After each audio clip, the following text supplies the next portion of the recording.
Sweet. Okay, zoning board, you are live. You are recording. Phone lines are open. Go for it. Thank you, Matt. Welcome, everyone, to the Town of East Hampton Zoning Board of Appeals meeting for May 2nd, 2023. We have 4 scheduled hearings for this evening. I'll read the first one into the record. The first hearing this evening is Robert Palma at 45 Seaview Avenue in Montauk, Suffolk, tax map number 300-51-1-3.2. The size and location is 17,681 square feet at 45 Seaview Avenue, Surfside Estates, block 351, lot number 6, and PO5 map, part of 5, map number 1690 in Montauk. The description is to construct a 751 square foot, 2-story addition with 480 square foot swimming pool and hot tub, 475 square feet pool patio, 168 square foot pool house with outdoor shower, pool equipment, fire pit area, fencing, relocated AC unit, new cellar entrance, altered driveway, and an upgrade sanitary system within jurisdiction of setbacks of freshwater wetlands. The relief sought is a natural resources special permit pursuant to 255-420 of the town code, and 4 variances are required for this application. Variance of 34 feet, 22 feet, 18.2 feet, and 6 feet are required from 255-430 of the town code to construct the fencing 66 feet, fire pit 78 feet, additions 81.8 feet, an AC unit 94 feet from freshwater wetlands where 100-foot setbacks are required, and any other relief necessary. The zoning district is B residence, zone X flood zone, and the secret class is type 2. Council, do we have proper affidavit of service and posting? We do. Pursuant to the Town of East Hampton Code, Section 255-9-23.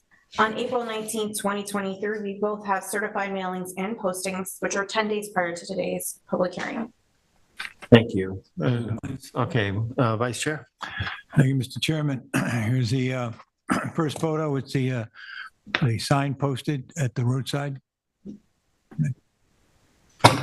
Now I'm looking to the east here, and this road goes down to a bit of a turnaround cul-de-sac next. Now I'm looking back out to the west, and this is running back towards town next. This is the house immediately to the west of the parcel we're going to discuss tonight. It's a new structure. Next. This is the house immediately to the east of the house under discussion. Next. This is looking, I was standing there and I turn around because that's a magnificent black oak, but it's in the front yard of the property immediately across from their driveway is to the right. It can't be seen from here. Next. Now I'm looking back up that driveway and I'm going to proceed on up it. Next. Here's the house from the driveway looking up. Eventually, we'll talk a little bit on the right where they're going to be proposing a new septic system, and on the left where they're proposing to put a pool. Next.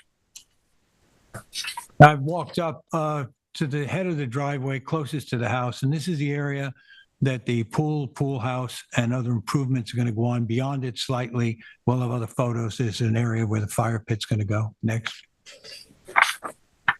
I've just walked out more or less where the pool house will be, or in that general vicinity. I'm looking back at the existing structure. Next. I've just turned from that very spot, and that contemporary house, we saw the new house that was immediately to the south. That's how it sits. You can see the outline. I'm close to their property line, not on it, but you can see the other structure through. Next. I've walked around the back of the house. Now, the proposed addition that was it's described in detail in the TAM is going to happen here on the nearest part of this house. It projects out slightly into the deck area and goes about as far as that large bush in the back, which is an osmanthus. That's about the addition. And then next. I've just turned now to the north of this house. I guess we can call it the north. The house is immediately behind it. I'm standing vaguely on the property line. There's some privet moving off to the right that seems to describe the property line, but that's a house that's immediately to the rear of this house. Next. Now, from that spot, on that property, I've got a better view of, you can see across the back of this, the Bilco door is proposed to be removed, the addition is to go on there, two-story addition. Next. This is the air conditioning unit that will have to be moved to accommodate a new entry to the basement. The Bilco being eliminated, they're proposing a staircase to come down. That addition comes about as far as the window or that shrub, just about in that area. And of course, the air conditioning unit will be moved off of that wall by another 4 or 5 feet. Next. Again, that's just a shot coming through there. You can see the whole area that's under play where the new addition is going to be next. There's a buried propane tank, and it looks like as if it's going to stay. Since it was on the septic, I photographed it. That wall behind there would be where the staircase to the basement would begin and would work its way to our right to go downstairs. Next. This is that house again we saw from the road that would be to the east, and from this property, from the corner of the building, I included the post so you can see where the building is. You see the shadow of the roof. Next. Now we've come around the house and I've completely circumnavigated it. Now I'm looking back down the driveway, and the proposed new septic system, the IA system, would go in front of where I'm standing, and in some portion of it will be in this parking area. Next. A little closer up on that. Now I've walked up a little bit. I'm basically almost over where the septic is going to be, a little slightly in front of where I am. Next. And then just to get back down towards the road and look up, now I'm looking to the right. That septic system will be placed, the proposed septic system will be placed basically in the right portion of that parking pad as it makes its way up to the house. Next. That's the end of it. Yeah, thank you. Thank you. Good evening, Joel. Good evening. Joel, do you swear affirm to tell the truth, the whole truth, and nothing but the truth? I do. Thank you. Good evening, Chairman Deline, board members. Joel Halsey on behalf of Lighthouse Land Planning, representing the property owners, Bob and Nicoletta Palma. Ms. Palma is here tonight, and I believe she would like to speak briefly during the meeting. The application before the board does request 4 variances. Three of the structures are minor. They are a small fire pit, pool fencing, and air conditioning unit.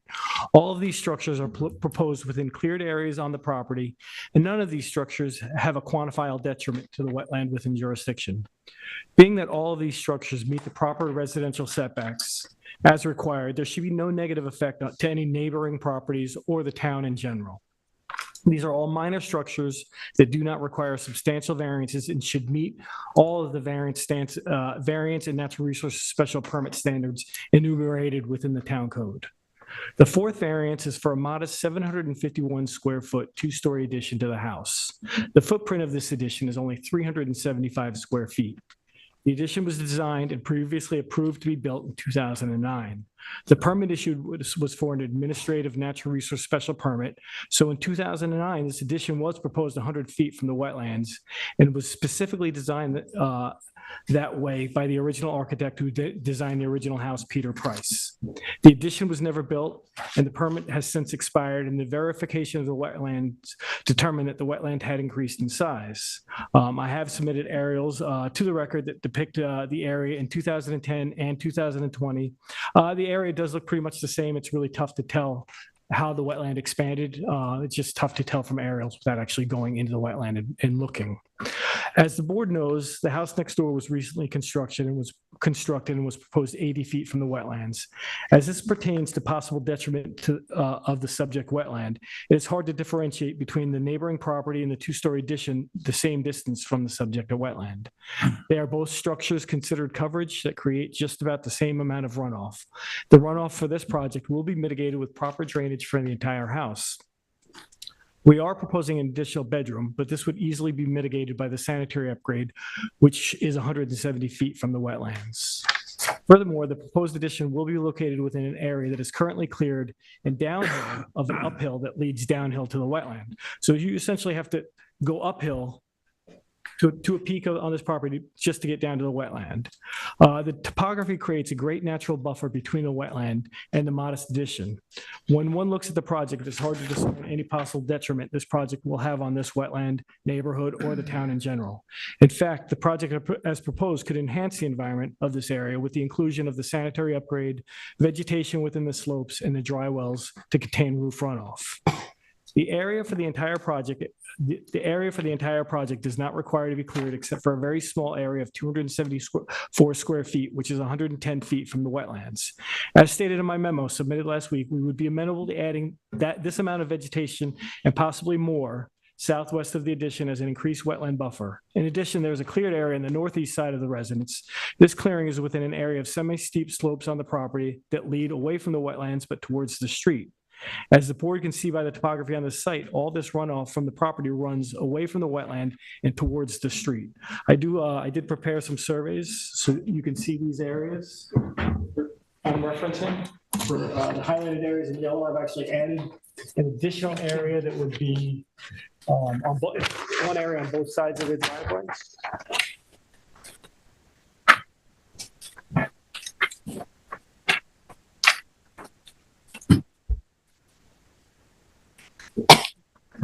A revegetation of a portion of this area could help offset the scope of work proposed on the subject parcel. Although it might not directly benefit the wetland within question, it benefits the surrounding area and the town as a whole.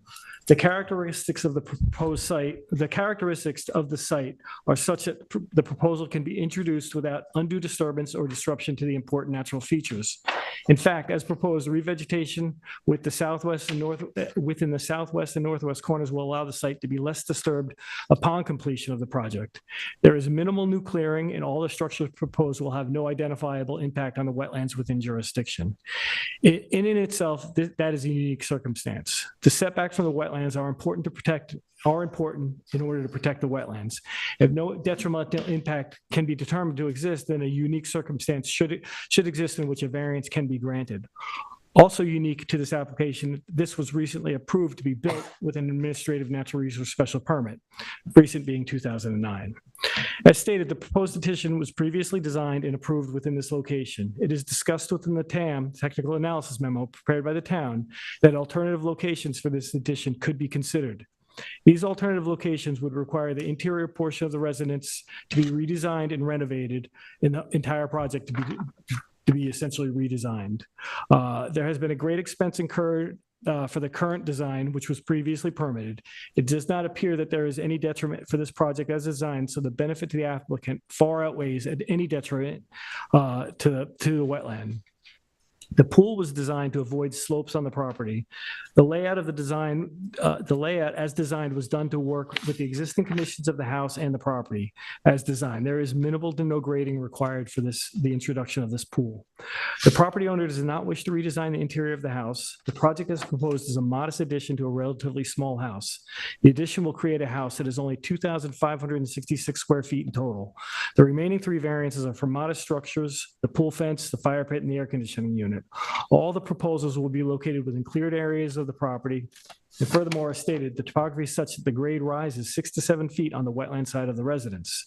As stated, this rise in topography will work as a buffer between the upland development and the existing and proposed structures on this property.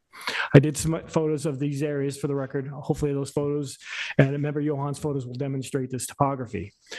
The project as proposed had been previously approved to be permitted with an administrative natural resource special permit.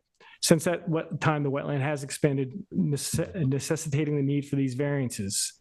Although this now requires a variance, the project as proposed should have no adverse impact on the protected wetland. The proposal will include mitigation such as leaders and gutters to dry wells, revegetation, and a sanitary upgrade. Thank you tonight for taking your time and reviewing this application. We believe that this project more than meets the variance and natural resource special permit standards of the town code as outlined in my memo submitted last week. And for the sake of time, I will not reiterate those standards to the board. They can review my memo prior to making a decision if they would like.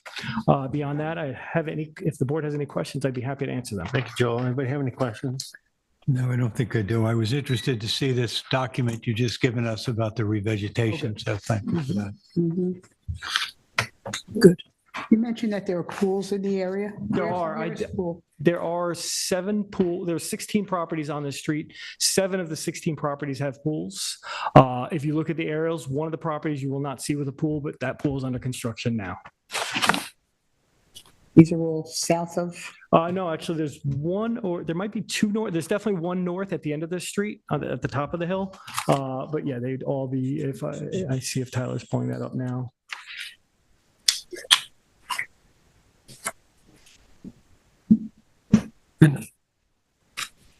This is, okay, yeah, actually, there's 2. Wait, is that Surfside? Yeah, CV, okay. Seaview. This is Here's the subject property. We have a pool here, a pool here. Oh, you gotta scroll down more. In downhill. Downhill, yep. And then we have a pool here, a pool here. There's a pool under construction here. So it's 1, 2, 3, 4. There's a pool there. What's that? I thought I counted 7. I knew it was 6. Okay, whatever. Okay. Thank you. Yep. Any other questions? Tyler? Good evening, Tyler Borsak for the Planning Department. Tyler, do you swear affirm to tell the truth, the whole truth, and nothing but the truth? I do. Thank you.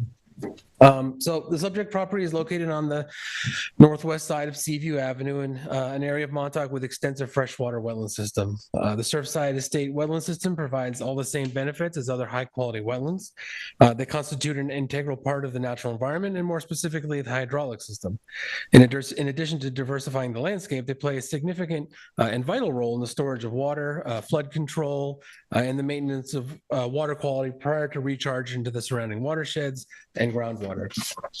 The area has an extensive clay lens through which contribute to the extensive network of freshwater wetlands which persist and impact the levels of flooding that occur in the area. These excuse me. These wetlands flow south and east through the Surfside Estates subdivision and impact wetlands throughout the area, including those along the bluffs to the south and throughout the western portion of Shadmore State Park. The requested project appears to be to include a portion of what was approved in the 2009 administrative NRSP approval on this property. The application includes what appears to be the same 2-story addition on the west side of the residence that was approved in 2009. The wetlands located on the parcel to the southwest have expanded since they were identified in 2009 or for that 2009 application. And the proposed addition is now within setbacks where they were located almost exactly 100 feet from wetlands originally. The change in the wetlands borders now places the additions approximately 81 feet from wetlands. The change in the boundaries of the wetland could be attributed to the increased development in the area, especially the construction of the new residence on the parcel directly to the south of the subject property. This parcel was unimproved up until shortly after the ZBA approved an NRSP and 1 variance, and that was in order to construct an almost 3,000 square foot residence with decking on that property. While there is a unique circumstance with the previous approval for a similar application, it does not appear that the permit was ever extended as a portion of the project was completed and received a certificate of occupancy upon completion. With the addition requiring variances for construction, the possibility of an alternative location needs to be explored, which would reduce or eliminate the need for variance. The most obvious location would be to the south of the existing residence rather than to the west, where a portion of the patio and swimming pool is currently proposed.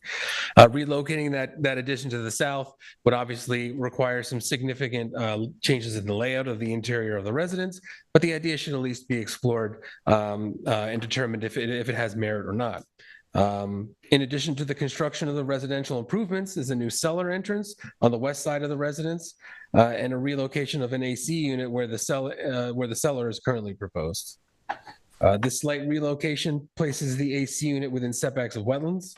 The final variance requests are to the south of the residence for a proposed fire pit and also for the pool fencing. The proposed pool fencing is located along the edge of the existing clearing line and should have minimal impacts on wetlands within jurisdiction. The remainder of the proposed improvements are located within NRSP jurisdiction and include the proposed swimming pool, hot tub, pool patio, pool house with cellar entry, outdoor shower, pool equipment, and the upgraded sanitary system. The swimming pool, pool house, patio, and fire pit all appear to be located on what is essentially the flattest portion of the remaining unimproved part of the property. There are significant slopes on the east side of the property, and construction there would likely be more difficult compared to the south of the residence, where it is relatively flat. The board should discuss if they feel any additional mitigation measures are appropriate for any portions of the application that are approved. There is limited space at the rear of the parcel to include any revegetation, which was essentially utilized in the plan that was submitted to you, it appears. Ultimately, there's not many options for additional mitigation measures that are not already included aside from that potential revegetation. Other than that, I can answer any questions you might have. Thank you. Any questions for Tyler? Yeah, I have one little question. Joel made the comment that to impact the wetlands down on the southwest, water would have to go uphill or it would have to go uphill and then down. Right. But with these clay lenses, is that the case? For like sheet runoff, it certainly would then, it would certainly, the hill certainly helps. The clay lenses certainly keep water closer to the surface and it could flow, but more than likely, most of your runoff is going to run towards the street because it's not going to get absorbed. It's just going to run, straight off and downhill. Even from the west side of the house? Yeah, yes, Okay. yes, yeah. Any other questions? No, Thank you. I'm good. Thank you. Anybody else from the public would like to address this? Sure, come on up. My name is Nikki Palma. My husband, Robert, is not here today, unfortunately. You will swear affirm to tell the truth, the whole truth, and nothing but the truth? Yes, I will. Thank you. So once again, my name is Nikki Palma. I'm the owner of the house in question. My husband can't be here today because of an issue. He actually had to have emergency surgery, so he's in the hospital. But I wanted you to understand how important this house is for us and this small addition to the house for our family. And I personally have lived in Montauk for a very long time. My family has always had a house there. Been very fortunate to be in Surfside for the long period of time. And this is important to us. And reality is, this is the best spot for this addition. It is the vision of the architect who built the house, who designed the house. We bought the house with the intent of doing this addition. Unfortunately, in 2009, we could not. It took us a little while to get the funding to put the addition on, and now the wetlands have changed. So I really would hope that you would take this into consideration and grant this to us. Thank you. Thank you. Anybody else in the public? Matt, anybody on the phone? You have 0 calls on the line. Thank you. Thank you. Vice Chair, you want to close this out? Thank you. And then in the application of Robert Palmer, 45 Seaview Avenue, Montauk, Suffolk County Tax Map 300-51-01-3.2, I would like to make a motion to close the public hearing and the record at this time. Thank you. I concur. I concur. Here she is. Thank you, Joan. Welcome. Next, we have Peter Joyce at 10 Fall Street in Montauk, Suffolk Tax Map number 300-28-5-8. The size and location is 24,124.81 square feet. At 10 Fall Street, Montauk Beach Development Corps, subdivision number 3, East Fort Pond Residential Section, Block 56, Lot 14, map number 1013 in Montauk. The description is to allow the existing swimming pool, pool patio, pool equipment, fencing, deer gate, grate, planters, retaining walls, generator, and clearing to remain within jurisdiction and setbacks of freshwater wetlands. The relief sought is a natural resources special permit pursuant to 255-420 of the Town Code, and 3 variances are required for this application. Variances of 58.1 feet, 25 feet, and 18.6 feet are required from 255-430 of the Town Code to allow the existing deer grate to remain 41.9 feet, fencing to remain 75 feet, of planters to remain 81.4 feet from freshwater wetlands where 100-foot setbacks are required and any other relief necessary. The zoning district is B residence, Zone X flood zone, and the secret class is type 2. And council, do we have a proper Affidavit of service and posting. We do pursuant to the Town of East Hampton Code, Section 255-9-23. On April 19th, 2023, we have both certified mailings and posting of the property, which were 10 days prior to today's public hearing. Thank you. This is me. Okay. Member Berger? This is the official notice and posting. It was properly posted. Next. This is the other side of the posting. I took this house, but I thinking it was the immediately adjacent neighbor, but it turns out it's not. You'll see that in a moment. And this is the beginning of the driveway, which two houses share farther up. Next. This is South Fairview. Actually, this is a portion of the driveway that I'm going to be walking up. At the rear of that, there's a rowboat, which is where you see the notation for the scenic easement on the survey, on the left side of the survey. It's that area. Next. This is a shot of the house on South Fairview. You can skip this one, Tyler. Again, it's not as close to that. This is a shot up South Fairview toward Essex Street. And next. It's a shot up South Fairview going easterly toward the golf course. Next. Now I'm walking up the driveway here, and this is the actual house that is immediately adjacent to the applicant's house. This is 6 Fall Street. Next. So now there was another notice posted up at the top where the scenic easement shows on the survey in that area. I believe is because Fall Street, there's an unopened portion of Fall Street that is off that northwesterly side of the property. Next, and this is in the direction of the wetlands. Okay, now there's the house immediately to the applicant's house is the driveway on the right, and straight ahead is the applicant's driveway. And we're gonna go up there. And now this is the deer grate. This is it was pretty scary, actually. This is the deer grate. The next shot, Tyler, has a wide, never saw anything like this before, but anyway, that's what it is. And that's one of the variances that is required for the application. Okay. No, it's not. Next, okay, this is the planters and the fencing that are also in for the variances required for this application. There are wetlands, you can see where they are on the survey. There are wetlands to the north from there, but the wetlands immediately, these are in the wetlands toward the south, toward the west on the property and near the scenic easement. Next. Just another shot of some of that. Next. That's a shot from that, looking back toward where beyond that shrubbery that's there is where the scenic easement is on the lot, and the wetlands directly behind, in part of it and behind it. Next. And I went up the front steps. You could not see the pool area from down on the driveway. So I went up on the decking and took a shot. This is the pool area. And the pool is one of the items that are in scope for the natural resources special permit. Next. This is shot still from up the stairs. It drops down and part of a wall, and you'll see a better shot of that next.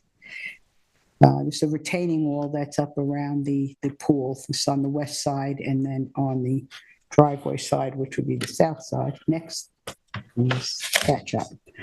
Okay, and then next, this is the generator unit that is across the driveway from where the retaining wall is, and that's in scope also for the natural resources special permit. And next. Okay, so this is a shot from that area back down the driveway and in the area toward the scenic easement and the wetlands.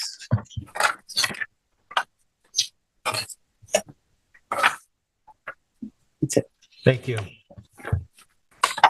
So, who's the agent on this one? Andy?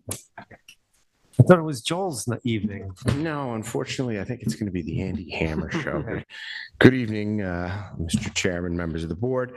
I'm here tonight representing Peter Joyce. He's the owner of 10 Falls Street in Montauk.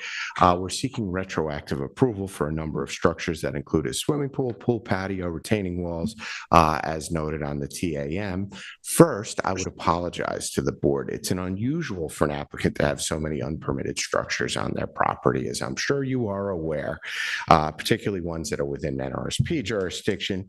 It's even more unusual when the owner who lives on the property is a local contractor in Montauk, who should be familiar with the town code and its requirements. Let's call this a bit of a misstep by an applicant who should know better and will, from this point More forward. than a misstep. It's a little bit of a misstep. Just so you know, I have been appearing in local court as well. So, you know, there are penalties associated with this that are outside the scope of our review tonight. However, what is strange is looking at the actual structures outside of the deer grate. I tend to agree with Terry. Those structures I see them widely used in the village of East Hampton, as a matter of fact. But the first time I encountered one, I was a little taken aback, like, geez, what are these things? It's an alternative to deer fencing, and deer do not like to walk across it, apparently. Most of these things are pretty innocuous by themselves. They don't increase runoff. As a matter of fact, even the deer grate's probably more effective than a normal driveway in terms of preventing runoff, because it does have indentations that would collect surface water runoff. And the fencing on the site encloses a blueberry patch. It's actually low bush blueberry. I think Peter grows out native plants in that site, and some planter boxes that are part of the organic garden that he and his wife participate in. They're the only structures that really requiring a variance. They're pretty minimal. The deer pressure in Montauk would make it understandable that if you had vegetables or other types of plants that you were trying to protect, the deer grate is also part of that strategy to prevent that. The balance of the improvements are on the east side of the property, well away from the wetlands, which are located on the western edge of the lot. A small portion of the wetland line is, kind of crosses onto our property, but largely those are outside of the property. There is a scenic easement on the property that is largely undisturbed other than the existing access. It's adjacent to the only access to the property. I didn't pull the actual easement language, but I would assume it allows that access to remain because it's the only way to get into the property. We would definitely agree to extend this up to the existing clearing line on the property, just provided that it made allowance, proper allowance for the existing driveway access to remain, as there is no alternative. The swimming pool on this property was essentially gifted to the owner. It's a fiberglass liner that's pretty easy to remove. It's basically a big bathtub. It was taken from another property who happened to be a client of Peter's, who was throwing the pool away. It's not a typical pool or a typical construction of a pool. Essentially the pool was placed on top of a bed of gravel. There was no digging that was required for this because of the fall off of the property. And then the patio was located around it, basically, and that's what the retaining wall was put in for. It was a very quick build resulting from a desire to reuse something of value, but the permitting aspects should not have been ignored. Frankly, there isn't anything on the site that I think that this board would say is a disaster in terms of NRSP or variance standards, other than the fact that they exist here today, and I'm asking for the essential forgiveness rather than approval. Peter is not with me tonight. He couldn't be here tonight. I think that if you look at the survey, everything that was built is sensitive to the constraints of the town code taken on its whole. We're well under lot coverage, total lot coverage, and compliant with clearing restrictions on the property. I don't think it's an accident. The additions to the property were made in a manner that is, in fact, cognizable of the limitations of our code. It's a fairly modest residence. I actually visited today. This is sort of a who's who of people who live in Montauk that I've worked for in the past. I think the immediate neighbor is Michael Miras. I think Dan Stavola lives on the other side of the thing. So there are a lot of people, and truthfully, I drive by this every day without finding Falls Road. I never would have known it was there, to be honest. As it is maintained, if it's maintained the way it exists today, I don't think you're going to have any issues that would affect the natural features at all. Extending that scenic easement up to that edge of clearing, essentially it more or less doubles the scenic easement on this property. That area hasn't been disturbed when you visit the site. It's very densely vegetated, and I think that vegetated buffer has remained and will remain undisturbed if we do that. The variances aren't really substantial when you view them under the lens of what the structures actually requiring variances are. Those are things that typically don't interact with wetlands. The balance of the site that requires an NRSP, as I explained, it's a little different than constructing a pool. It was a different project. Essentially, I would view this pool, I was told it's basically like a boat on a trailer is how it was moved to the site, and it's very light. It's just fiberglass. So other than that, I'm available to answer any questions. Well, that gives me concern about the pool, actually. So we have no plans. There are no plans for this pool. Are they I dry believe wells? the survey does project the pool profile. It's not a very deep pool as well, but I don't think there are any wetland or groundwater concerns on this site. It's hot, it's elevated high, but the pool itself is a non-reactive material. It's not gunite, it's not poured in concrete footers. It's literally just resting on some gravel, and the grade was brought up around it, according to my client. But of course, the pool is not the most significant part of this. It's the walls that are significant. These stacked stone walls that basically, as you pointed out, and in the photos Member Berger pointed out, created the platform that allowed for the pool to be set approximately at the same level as the first floor of the house. So it's a 4.5-foot tall wall, and beyond that, the pool sits in there. So when we're looking at this in terms of forgiveness, as you point out, rather than permission, we're asking ourselves about these walls that now are a significant structure. You can make the point that the pool can be removed easily, but the pool is still only a portion of what we're looking at here in terms of this. And that's going to be an obvious consideration for us. As far as the garden planted areas, they're also, of concern. But I would say that what we're looking at here that seems to be, in terms of the NRSP, is what is the significance of creating this platform that houses the pool? So that's going to be what we're going to have to look at here and try to decide if somebody can come back in and ask for forgiveness at some later point rather than permission ahead of time, which, to be honest with you, would have been a very active discussion on any board decision that would have been made had we looked at a structure that size being constructed there. It is compliant with the wetland setbacks is one part of it. So and these stones are actually beautiful. If you've been to the site, they are lovely construction. I think they actually help mitigate the concerns with it. There's no evidence of any runoff. There's no surface water runoff or leaching of materials that's coming out. It was basically well done. Very typical with some of the other projects that I've seen this board approve where retention of grade is required. As a matter of fact, I think if I had presented this to the board, the fact that they didn't need to excavate to build this pool would have been a mitigating factor as well. You didn't have heavy equipment going into this site. The stacked stone walls, stone doesn't generally interact with wetlands unless it's a limestone, and it's all built by hand. This isn't something that's poured concrete with forms. It looks like it would have been done in a manner that would have been consistent with how this board has approved other natural resource special permit structures in the past. Any other questions? This may be the first pool without a permit. Oh, I'm sure that I do remember there have been several. But this one is sort of unique to me. I've seen them before, but this is a very unique consideration. Any other questions? No, No. Thank you, Andy. Thank you. Tyler? Tyler Borsak for the planning department again. So the applicant is in front of the zoning board requesting approval to keep several structures which were constructed without proper permitting. The wetlands that are within jurisdiction of this parcel are located to the north and west and extend well beyond the limits of the property. These wetlands extend throughout the area, and a large portion of which are located on Town of East Hampton nature preserves. These wetlands have the same benefit as any other high-quality wetlands in the area and are especially important to the attenuation of floodwaters after rain events and help to improve the water quality of surface waters that they eventually interact with. The requested relief appears to stem from the construction, which was initiated sometime after the most recent CO was issued in 2017. Aerial images from 2018 show the construction of the swimming pool, along with the retaining walls and patio erected sometime before 2020, and the planters, fencing, and new clearing sometime prior to 2021 aerial images. All of those are in the existing conditions memo, which is in your file.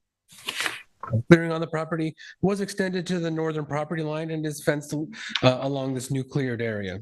The swimming pool, stone patio, retaining walls, and generator are all within NRSP jurisdiction of the wetlands, but meet their required setbacks from property lines as well as from wetlands.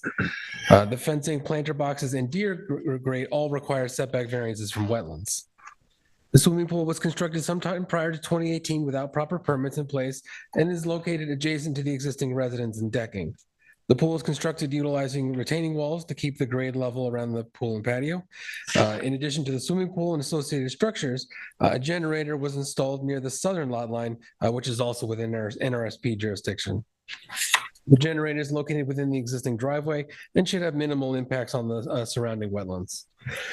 The deer grate was constructed within the area of the existing driveway and likely have minimal additional impacts on runoff compared to the existing driveway, given the design of the deer grate.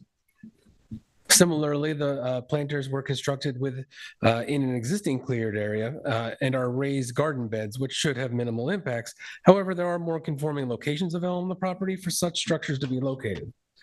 The garden fencing at the north side of the parcel is minimal in size, but did require clearing of the area in order to create the garden and install the fencing. And the board needs to discuss if this is an appropriate location for the parcel for such a use, and if the applicants meet the variance standards for constructing fencing, planters, and deer grate where they are located. It seems we had mentioned in the assessment the possibility of extending the scenic easement close to the existing clearing line as it is today, obviously allowing the driveway to remain. But other than that, there are not many additional options available for mitigation on this property other than extending that scenic easement to help protect the remaining vegetation in perpetuity. Other than that, I can answer any questions you might have. Can you just show us where the easement would be expanded to?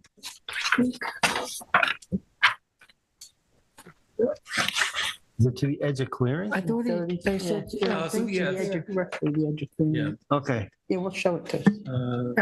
All right, I mean, I get it. If it's the edge of clearing. I get it. Essentially, I don't know if you want to go to the property line, but you could do some, extend it like that. Yep, okay, got it. Well, would that be the way it would go, or should we exclude the piece of the driveway that? You could exclude the driveway or just go to the property line and allow the driveway to remain. They can write the easement to allow the driveway to be within the easement, or you can have the easement go around it. It sort of serves the same purpose either way.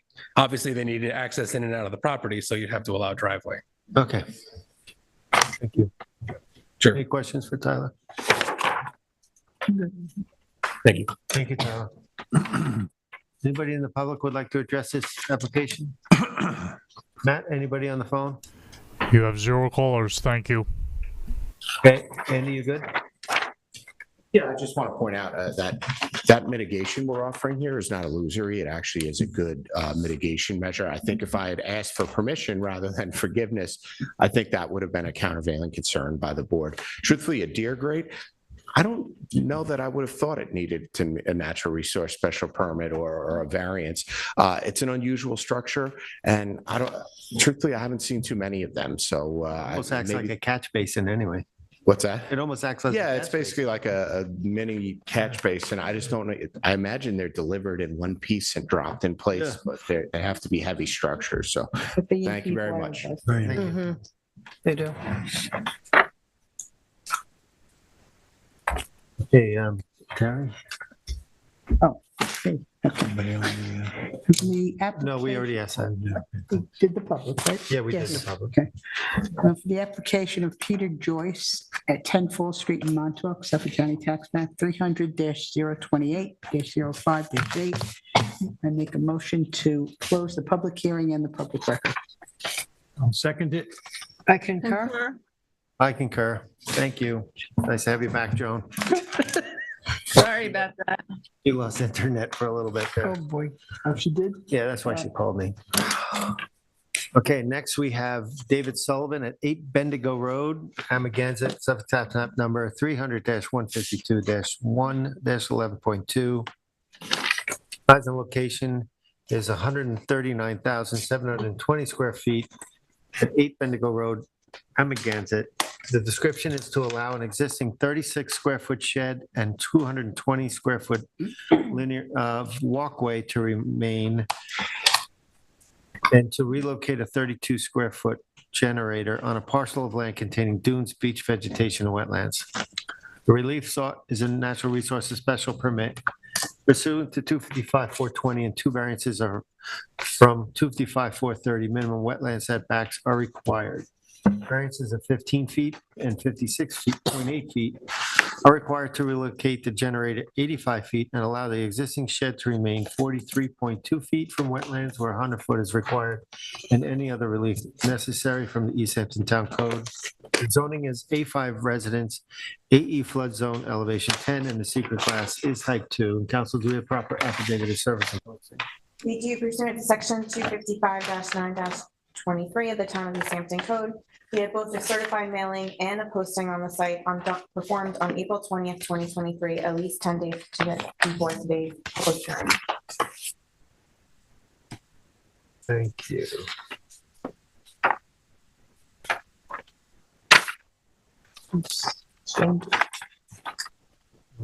Joan, is Got it- this one, Joan. Joan there. Joan has left us for the time being. do we have a picture? I mean, we can run through some pictures, I'm I gonna- think. You want me to cover the photos? Yeah. Yeah. Sure. So this is the rear of the house. We're looking, ocean would be to the right, the Okay. back of the house, essentially, if you want to, or the front, depending on how you're looking at it. This is the garage where the generator is currently located and will be relocated, I believe. This is looking Beautiful. towards the wetlands. So this is the driveway that runs parallel. And then there's extensive freshwater wetlands beyond that. The house would be behind us essentially at this point. This is sort of turning to the right, looking out over the beach vegetation, and then the house is to the right. Coming up behind the house, essentially from where we were before. Same thing, we're kind of looking at the rear of the house still. Coming up would be like that's the left side if you're looking towards the water. Seeing AC units on the left side of the house or the west side of the house. And then coming around to the front. Front side of the residence. There's a walkway beyond here, which is what they're asking a natural resource special permit for.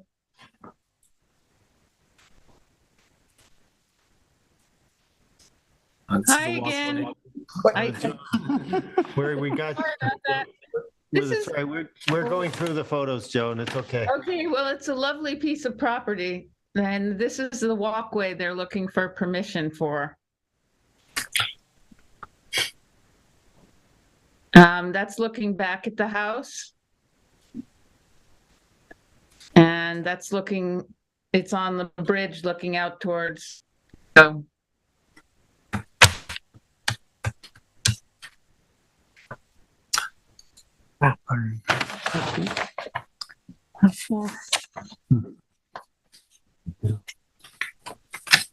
Keep going. This would be the walkway that they're requesting relief for natural resource special permit. It's pretty small, goes around the edge of the house. Looking back towards the garage from the east side of the residence. If I got my directions correct. Coming around the existing driveway. And then this looks like it's back out on the road. So the notice, extensive freshwater wetlands, again, on this side, all the way from where that driveway was, all the way out towards Bendigo Road. Was there I didn't see a photo of the generator or the shed. That's the shed there. That's the shed. Okay. So that's on the drive going toward the house. On the south, so this would be the south side of that driveway as it's going east to west.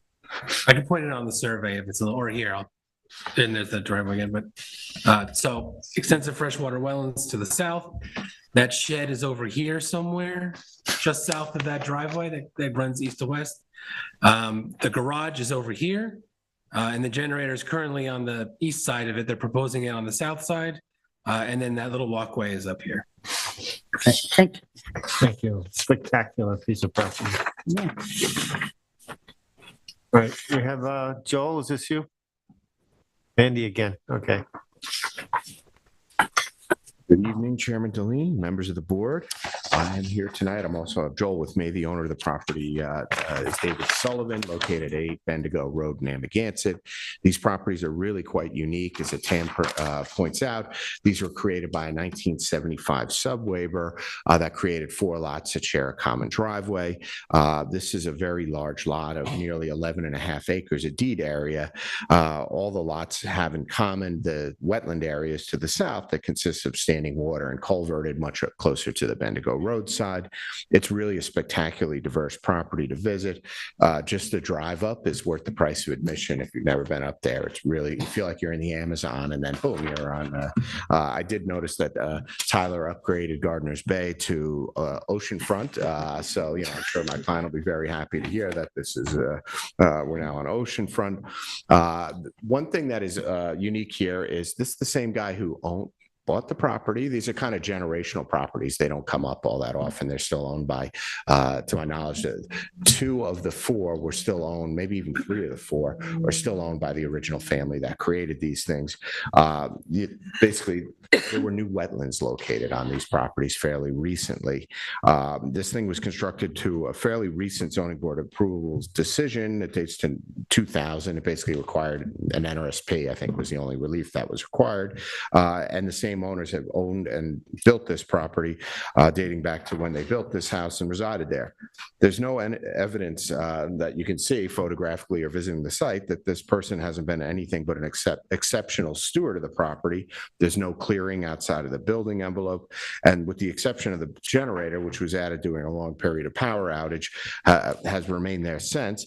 It's actually the generator that's there, I think might even be a reused industrial generator. It's being replaced with a much smaller, quieter unit, and that's why we proposed to relocate it. It's going to be moved. The location is being moved as well as the unit is being downsized. The walkways in question, I think, are the small walkways on the front of the house. They just provide kind of access around the property without walking on it in a defined area. The shed that we're talking about is a potting shed. It's so small it's barely even noticeable on the survey.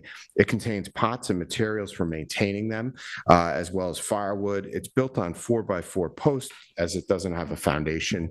The owner built this when he spoke to the building department. They said, "Oh, no, you don't need a permit for a shed on this property." It's, to my knowledge, this shed has been there since 2006. And a shed typically smaller than 6 feet, as long as it meets dimensional setbacks, is allowed by the building department.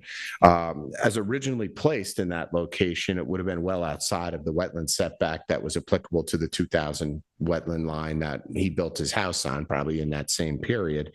But apparently my client was unaware, as well as the building department would be, that an NRSP would be required at the time, with the location of the new wetland that you can see on the survey. The old wetland scenic easement is, it put it further within jurisdiction. On behalf of the client, I just allow the shed to remain. My client doesn't have any way to store anything on this property. There's no basement. It's a FEMA compliant construction other than the garage, which he does use to store his vehicles in. And there's no vehicle access to the shed. It was put in a location that it's adjacent to the driveway, where the driveway kind of jogs up. He just uses it to unload and load material from his car. The only thing that has ever been there, I believe, is a wheelbarrow. It's not like he trucks goods in and out of it. And he just said it was put there because it was a convenient location for them to move materials in and out. I don't see how the shed, and there are pictures of it. I have some more pictures of it that kind of show the environs a little bit better that I'll submit for the board. There's no evidence that it's in some way diminishing the conservation on the property. It is literally one of the smallest sheds I've ever seen, and I don't think it's impacting anything in the area. It looks nearly identical if you look at the landscape where the shed is. Yeah, there's a little foot traffic there. We could perhaps define that in some fashion, but I just don't think it's reasonable to say that the conservation on the lot is degraded by it. As a matter of fact, that's the only structure north of that driveway. At the time that they were building the house, that was an available building envelope that the applicant willingly said, hey, you know what? This is the best location on the property. So all the improvements were located to the south of that driveway. I would respectfully request this modest structure be issued an NRSP, as well as the generator, as well as the walkways. I don't think there are any great concerns raised with any of them. I would like to submit these pictures to the board just so you have them in your file, because I saw Jones didn't show all of the surrounding areas as well. These were taken yesterday, so I'll date them as of, what's today? The 2nd? Yeah, so it'd be May 1st. Other than that, I'm available to answer any questions. Any questions? I'm good. You good? I'm good.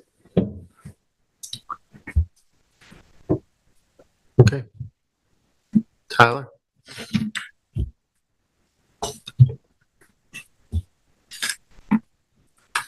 So you want to see pictures of the shed? I've been there a few times. He's been there.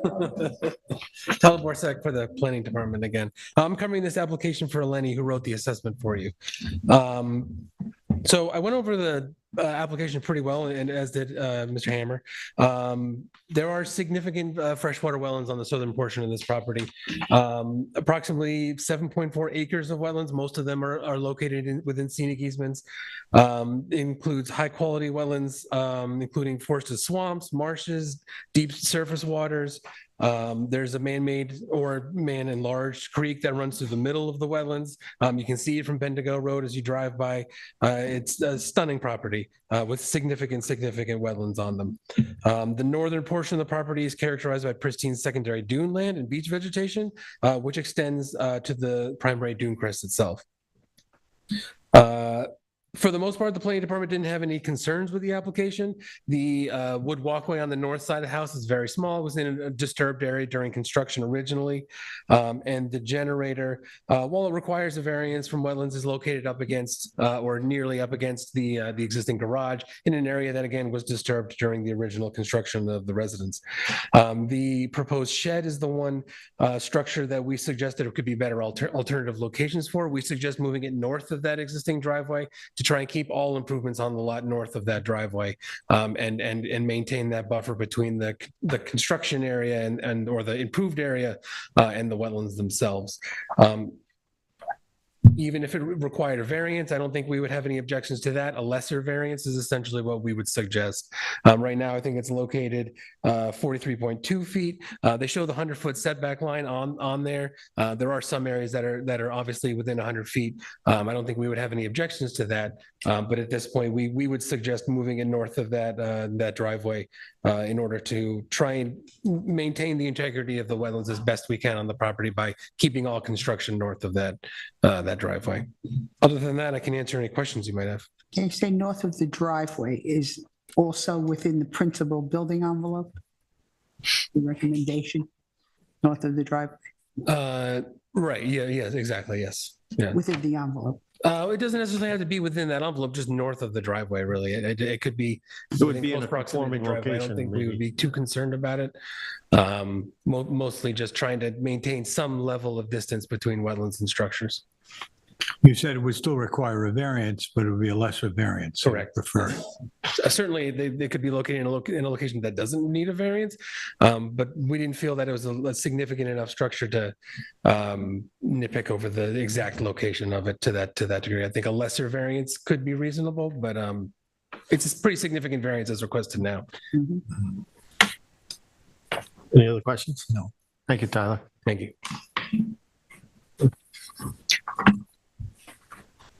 Andy, you need to come up.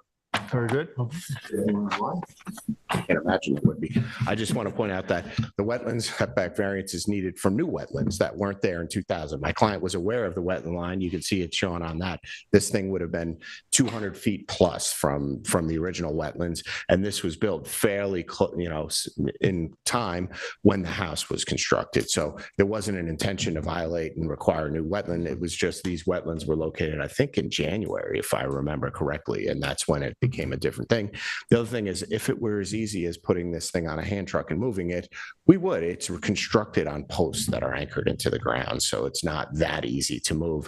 It's such a small structure and it's such a large lot that I think that I would ask the board to consider my applicant's reason for allowing it to stay where it is and has been for 15 years or thereabouts at this point. Okay. Thank you.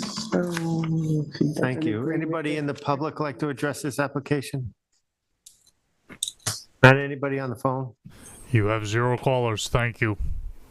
Thank you. So we're going to need a motion. Who would somebody entertain making a motion? Can you hear me? I can do it. Yes, Joan, thank you. Go for it. In the matter of David Sullivan, 8 Bendigo Road, Amagansett, Suffolk County, tax map number 300-152-01-11.2, I make a motion to close the record and the hearing. Second. I I concur. concur. I concur. Thank you. There you go, Joe. Yeah. Okay, next we have Faro Beach Incorporated at 3 South Lake Drive in Montauk, Suffolk, tax map number 300-32-3-14. The size and location is 59,871 square feet, excluding wetlands, at 3 South Lake Drive, Montauk. The description is an application has been submitted for existing renovations that have been already made on a number of resort buildings. A stop work order was issued on February 26, 2014. The applicant has applied for approval of decks and trellises for all 6 of the buildings' interior renovations, converting the office building to a motel unit, reconfiguring the existing parking lot, creating a new parking lot, and installing a new low nitrogen sanitary system. The relief sought is a natural resources special permit pursuant to 255-420 of the East Hampton Canal Code, and 5 variances in addition to any other relief necessary are required for this application as follows. Variances of 10.88 feet and 9.86 feet for Building A and Building B respectively from 255-1120 to allow deck trellises to remain where 20 feet is required. Variances of 54.2 feet and 93.88 feet for Building A and F respectively from 255-430 to allow deck and trellis to remain on a proposed setback of 77.36 feet for the south driveway parking lot where 100 feet is required. The zoning district is A residence, AE flood zone, elevation 9, and the secret class is type 2. Council, do we have proper affidavit of service and posting? We do. Pursuant to 255-9-23 of the Town of East Hampton Code, we have both the posting and certified mailings performed on April 20th, 2023, which is at least 10 days prior to today's public hearing. Thank you. All right, Vice Chair? Thank you, Mr. Chairman.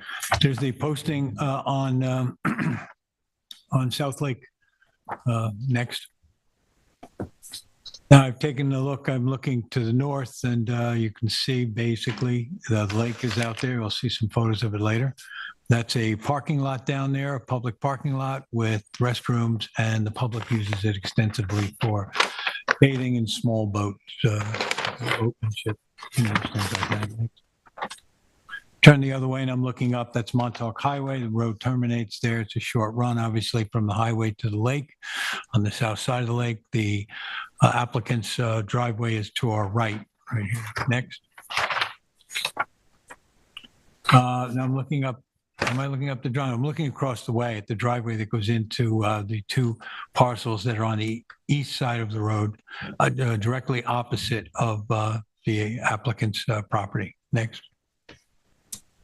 Now I've turned back again. There's just basically one, they're in line with one another, right opposite each other. And I see a set of stone stanchions that would, they're not a gate, but they're on either side of the driveway. Next. Now I've come up and you can see that one of those stone columns is to my left. And there's a residence here to the left that's been notated. I think, Tina, I'm correct to say it's F, right? Is this F? Yeah, this is building F. Next. I've stood right in front of it. I'm looking at that building. There's some work going on at the time. I'm looking not due south, but I'm looking south towards the ocean at this point, beyond the structure. Next. Now I've turned from that spot and I'm looking, there are a number of structures and there's a facility here that has 3 identical buildings. I'm going to take some pictures of them all from the front so you can see the scope of what we're talking about. But here, off down between the evergreens in the distance, you can see a bit of the lake. We're going to be heading that way. Next. I've turned from that same spot and I've looked. This is a parking lot that's under discussion. A portion of it would be eliminated so that the new septic system would go in. At the far end where we see that car, the near end here, there's still a number of parking spaces that would be maintained. Next. Looking at the face of one of these duplex apartments here, they can be described again by the applicant. Next. I have another one. You'll notice the chairs are slightly different, though they're all identical. You can see the side of the one to your right of the photo. Next. And here's the third one. I worked my way progressively towards the lake. Next. Just standing there with the building on my right and the building on my left, we see this cleared area looking out onto the lake. Next. I guess this is building 1. Yeah, this is building 1 or A. Is it 1? Are we calling it, Tina? I'm sorry. A. A, yeah, A. So this is building A. This is one that's actually closest to the lake. Next. Then I've walked towards the lake. I've turned around and I'm looking at the end of building A here, the part that faces, this is the portion of it that would be closest to it. Next. Again, just to get an idea where it is, I'm looking off and you can see there's going to be some other little structures down there, but we're looking out at the lake. Next. I turned from that spot and looked off to my right, just to give you an idea, this cleared opening and some part will be discussed about possible revegetation, the lake beyond. Next. The left now a little bit closer and they have some little areas where people can sit under a bit of a canopied roof. Next. Go the same thing, looking to my right and my left. Next. I'm looking back at the building that's to the east here. This would have been, I'm not sure the letter, but this is the third one consecutively coming down on the east side of the development. The path between to go back up into the parking would be to my right. Next. Again, looking out, I've got a little bit closer. Next. Same thing, you see these little structures and you see how close we are to the lake at this point. Next. I've just stood out to give an idea. This is South Lake. It's a place where small boats and families bring their small kids to learn how to swim. Next. I've looked a little bit off to the west here. Just to give you an idea, this is a long, narrow strip of sandy beach here, but very shallow water out beyond. Next. And then I've stood on the beach and I'm looking back up at the complex as we see it. So there's a pathway that comes down through some of that open grassed area. And you saw those evergreens from the other direction when we were up near the highway. Now I'm looking back up at this whole area. The whole complex is in front of me. Next. We'll come back up and I'm going to be working my way along the side. There's a fence here that separates it from a neighboring property that is to the west. Next. And I've gone over here. This is one of the going to be discussed in terms of variance. We see this shed that comes off of that building A, and it is, you can see the distance here and its relationship to the fence, which is approximately on the property line. Next. Again, I just backed up. It's significant to note that that fence is standing up on a bit of a block wall so that I couldn't touch the top bar. It was, maybe I could, but it was up around a little over 7 feet or something in that area. Next. So now we're walking back, and here's that parking lot again. That we were at the far end where the building was. We looked up here. I saw that car parked. The area that the septic was proposed for would be basically under where that truck is parked, is closest to us. This end of the parking lot would be abandoned and eliminated under the proposal. Next. Now I've gone all the way back to Building A, and we're talking about another proposed parking lot here. So I'm standing alongside this building looking at it there. They have a deck, and that's also under discussion. Next. So sorry. You say And something? it's a building A, F. Oh, I'm sorry, building F, yeah.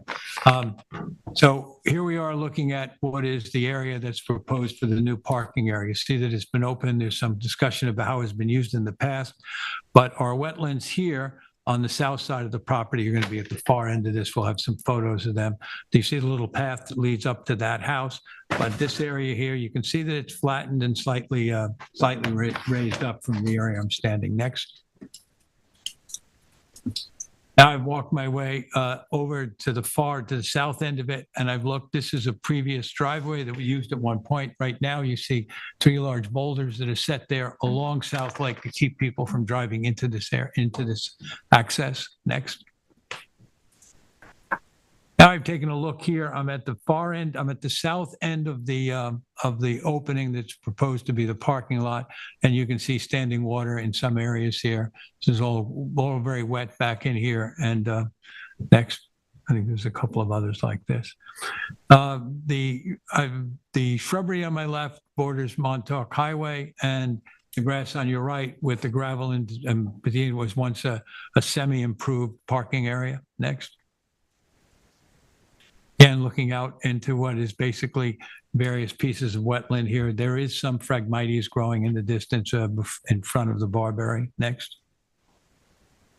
Again, just for a character of the area here, this is all looking left and right. I'm looking out. I can see a line from a telephone pole. Those poles run parallel to the highway. Next. Is that it? There's a little standing water here. Next. There's on the survey, and it mentioned in there, there's a well. There's 4 posts to protect that wellhead in the far side of this parking lot. Again, you can see some gravel here. That's going to be under discussion. Next. Again, just another look at wetlands, I guess. Go ahead. Next.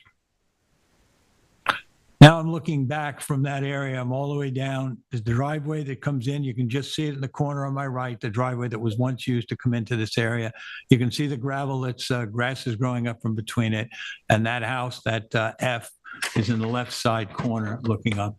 This is would be the eastern edge of the proposed parking area extending out towards Building F. Next. Now it's a little better view of the whole proposed parking area. I'm standing in the same spot. I'm looking across. You see Building F. You see this opened area. You see some evidence of gravel that's been put in there once before for previous usage. Next. That's it. Thank you. Thank you. Ed, anybody have any questions for Ed? No. Thank you. Andy?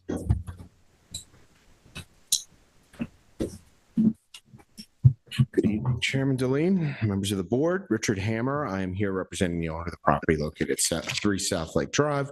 We're seeking approval tonight for some fairly modest decks and trellises. I think Ed did a very good job of taking pictures of them that were constructed on the resort units.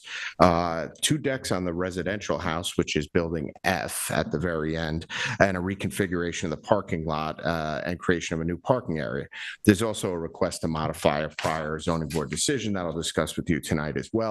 I did notice, Britt and I were just looking, I had 2 letters of support, one of which was being submitted from the immediate neighbor to the west that I submitted to the board. I just didn't see it posted on the website. I know there are people people here as well that want to speak, so I'm going to try to be as brief as possible and respect everybody's time. We have a little bit of ground to cover, and I'm going to try and do it as quickly as I can. Britton is here with me tonight. Between the two of us, we're probably familiar with most of the 9-year application process we've been through, but maybe not entirely. There might be some gaps. My client purchased the property in 2013 from a seller that demanded we take the property as is without an updated CO. I don't think anyone understood the limitations of the prior zoning board decisions. There were no recorded covenants, for instance, but my client committed to the process at that time, and tonight is the culmination of a lot of steps forward, basically. The property was initially constructed in the 1950s as the Montauk Motor Corps. At that time, it was a series of cottages that also included a manager's residence. The use of the cottages was a conforming special permit use under the zoning code. This property was zoned MD, I believe that's Motel District, or I've also seen it called multiple residence until 1974 when it was rezoned a residence. Under the code, an existing special permit use lawfully existing retains a special permit. Essentially, this is a valid conforming use today. After significant research, we did discover that in 1982, a use variance was issued to the property to construct a single-family residence that exists in the southern portion of the property. That's Building F. That was going to be resided in by, I believe it was Gwen Jones and her husband at the time, or Gwen and her husband, Gwen Jones. Wetlands were in fact regulated by the town in 1982. Strangely, that decision says there are no regulated wetlands on site. Wetland regulation in the town changed a lot in 1984. Strangely enough, there was a second letter issued in 2015 with a similar finding of non-jurisdiction, but that clearly was erroneous. The town certificate of occupancy lists 8 units. These are resort units defined today, as well as a single-family residence on the property located on the south side of the property. There's neither a filed covenant on the property nor any reference in the CO that would alert a purchaser or subsequent purchaser of any limitations associated with the property. The CO that I'm referring to was issued in February 1986. The 1982 use variance contained a condition of the approval that one of the buildings be limited to an office use. To our knowledge, the use of this building as a resort unit was either never converted to an office or after the CO was issued in the 80s, it was quickly restored. It was a resort unit when my client purchased it in 2013, and it looked like it had been used in this manner for a long time prior to his purchase. The interior was basically old and worn. Part of our application concerns the condition of the 1982 variance, an important part of the application of the owner, but not a central part of our most recent submissions. As we understand, this was in part resolved. Understandable based on the long time delay, bring this forward, and probably there were several planners reviewing this application in succession. I do have information that at the time, Tina, the town planner right now, wasn't entirely aware of. I don't know if it appeared in the file, but I did submit letters to the board at that time. I wanted to bring your attention to this and share it with Tina as well, which I did last Friday. The record should include a December 19, 2019 letter to the chief building inspector that was copied. And just so you know, this afternoon, I requested that be put into the public record, so it is now part of the. Okay, great. I was going to say, if you didn't have it, I would provide a copy of it to you as well. Or if you want a copy just so that you don't have to kill more trees, I'm happy to do that. The letters and the response are critical to characterizing the condition of the 1982 variance as it relates to our request. At one point, the board had raised concern that removing or modifying this condition would result in an expansion of a non-conforming use. Under our code, that's actually a question for the building inspector, and it is addressed in her response. Her response was not appealed. It's really a sensible answer that kind of complies with our code. Basically, office use, as the condition referred to, in the condition, it's still defined as a resort use. It's basically an accessory use to resort. So the resort use is not interrupted. A reallocation of the units on site within the existing buildings would therefore not be an expansion of the non-conforming use at all. It's the same use, and it would comply with that condition of the 1982 condition. I can't explain why this condition was drafted in this matter or why it doesn't appear in the CO or in a filed covenant, but in effect, the 1982 limited the use of this prior manager's cottage to a resort use, and that's what it will be if this condition is modified. It doesn't represent any change or expansion of the use. By analogy, having this office use anywhere else in an approved structure would still be the identical use that we define them under today's town code, a resort use of the same intensity. Can you boil this down into a common denominator? Just if you can, you have the site map up there. So So you can just go there and point out to us, that was the unit that was formerly resided in as a that was manager's unit. designated as the office. So is that as correct? part of the use variance, which was issued to commence a new use, this was residential zoning at the time, so a residence is absolutely allowed. What was not allowed was the creation of a new use. So essentially, the board said, hey, if you're gonna take the residence, the manager's unit on this property, we're gonna grant you a new use, but you are incapable of using this, having that same density on the property. So at the time, that was 8 units and nine was the manager's. Now we have a manager, an actual residence on this property, and the 8 units were contained in these 4 buildings. This unit. So essentially, you're seeking to turn the office into a rental use. And it probably is or was a unit for the whole time we're discussing And this. the residence stays as a residence That is correct. and never rented. But what we actually are proposing to do, and this is where we get down to brass tacks, we're proposing to eliminate one of these units of density entirely. So we have 8 existing units or approved units. We propose to go down to 7 units on the property in total. So right now we have 8 legally existing. We want to have 7 units on the property, one of which would be located in the manager's cottage, or the previous manager's cottage. So from the 8 that are on our All CO, right, so are you combining units? what we are doing, yes, we are combining units to create. Point to the units you're combining, you're eliminating. It'd be better for Britain to do. Do you know? Yeah, it says it offhand? I just want to get everybody to have a visual of what's going on here. That's all. I'm trying to drill down on it. Britain, I will swear her finger in if she's going to be Brittany, you pointing. swear affirm to tell the truth, the whole truth, and nothing but the truth. I do. Thank you. So let me sum this up a little bit easier. Can you hear me? Sorry for interrupting. Or point over here. Well, it's more important, okay, if you, So the easiest way to understand this, in my mind, architectural background, these 4 units are exactly the same size. Each one of those was divided in half. That's 8 units. This was a manager's unit, the people who owned the property ran the property, and they ran their office and their home out of Correct. this unit. They got the use variance. They built themselves a residence. This probably continued to be used as a rental unit from all the evidence that we could find. And when we purchased the property, merged this unit into a single unit and this unit into a single unit. So Okay. we have 1, 2, 3, 4, 5, 6, 7, plus the house, where our CO has 8 plus the house. Or reducing in density by 1. but we were just saying that you were going to rent out part of the residence. Is that what Andy said before? I don't think so. No, Okay, so the residence stays a residence. the residence is a residence and is untouched. The A building, wasn't the issue that That is a building, there yes. was a kitchen in there? Isn't that why that came into Each play of in the units has a kitchen 1980s? because they're resort units. Right, but when the residence was going to be built, building F got built, wasn't that condition that the kitchen in But this was building gonna A this was gonna move to an would be office. removed out? Correct. Right. The kitchen wasn't, the office didn't need a kitchen. So you're just seeking, you're going to reduce a unit and add that back in as a unit. Correct. And just to be abundantly confusing, this is all existing conditions. So we're not actually. Except the physically decks. Constructing, nope, they all are, we are not physically constructing anything on this property other than a septic system and the parking lot, half of it exists. So parking and a septic is the only physical construction. When did the decks get built? Sometime between 1974 and 2014. Were they part of the 1980? They were not on the 1974 CO. That's the last CO. Or 86, I think was. the last 86, year. and then there was, ZBA, sorry, 86 was the CO. and then 86 was sealed by the ZBA decision, and they were not part of that? I believe ZBA was, I don't think so. I think the survey from that is a very bare bones survey. It just shows buildings like little. right, they're definitely not part of the CO, the decks. That's why we're here seeking approval.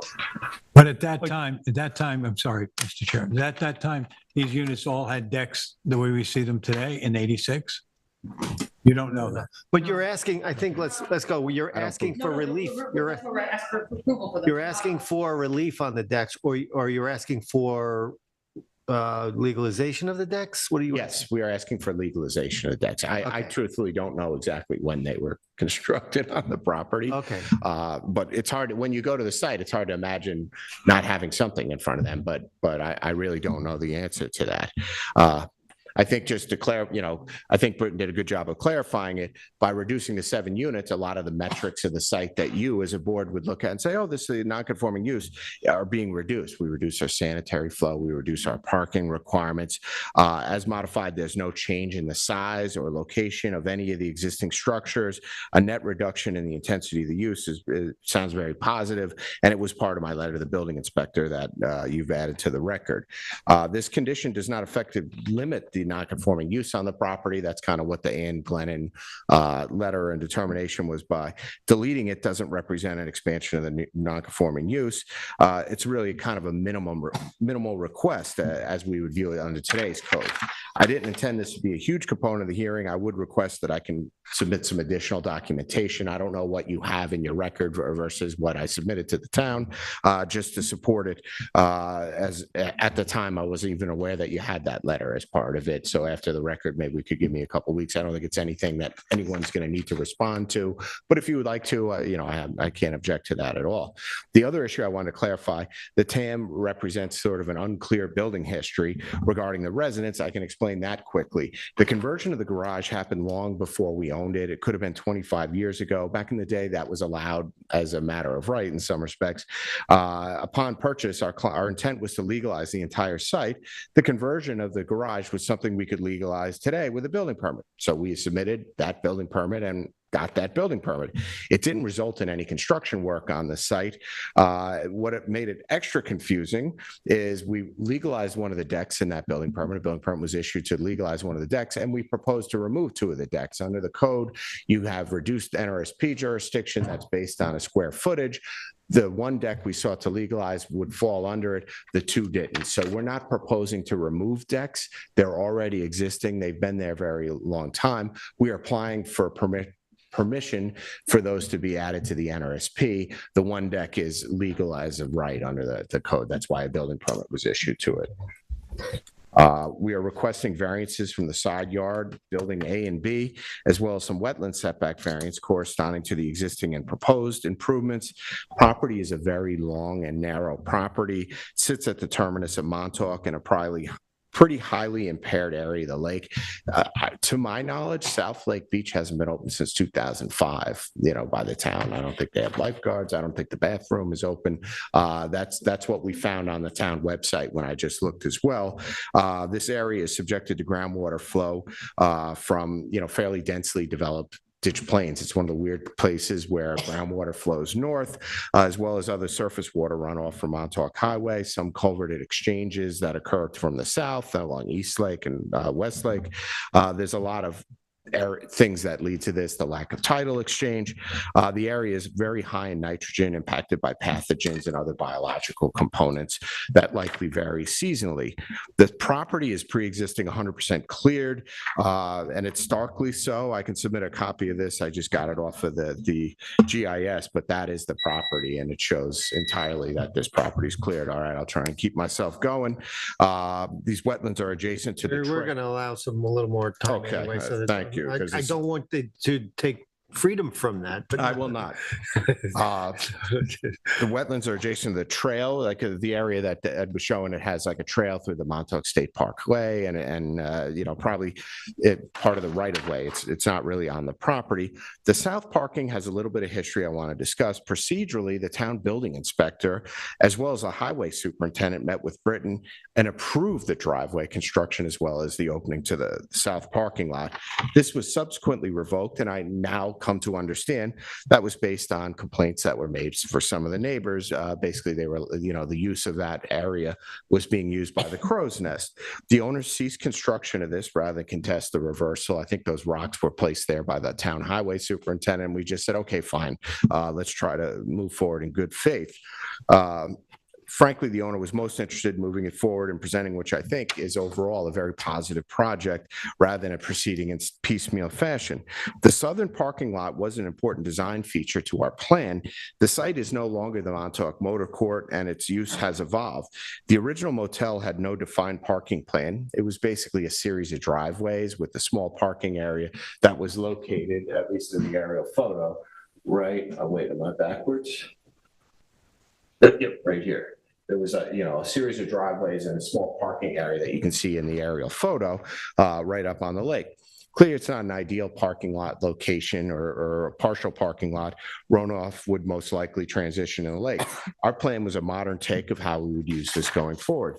The owner desired to create more green space on the property adjacent to the lake into the units. Moving some of the required parking to the south was a way to facilitate this and also avoid potential pedestrian conflict with vehicles entering or exiting the property. Basically, if you're going to have people enjoying what is a beautiful property, you don't want to have cars coming in and out in conflict with that.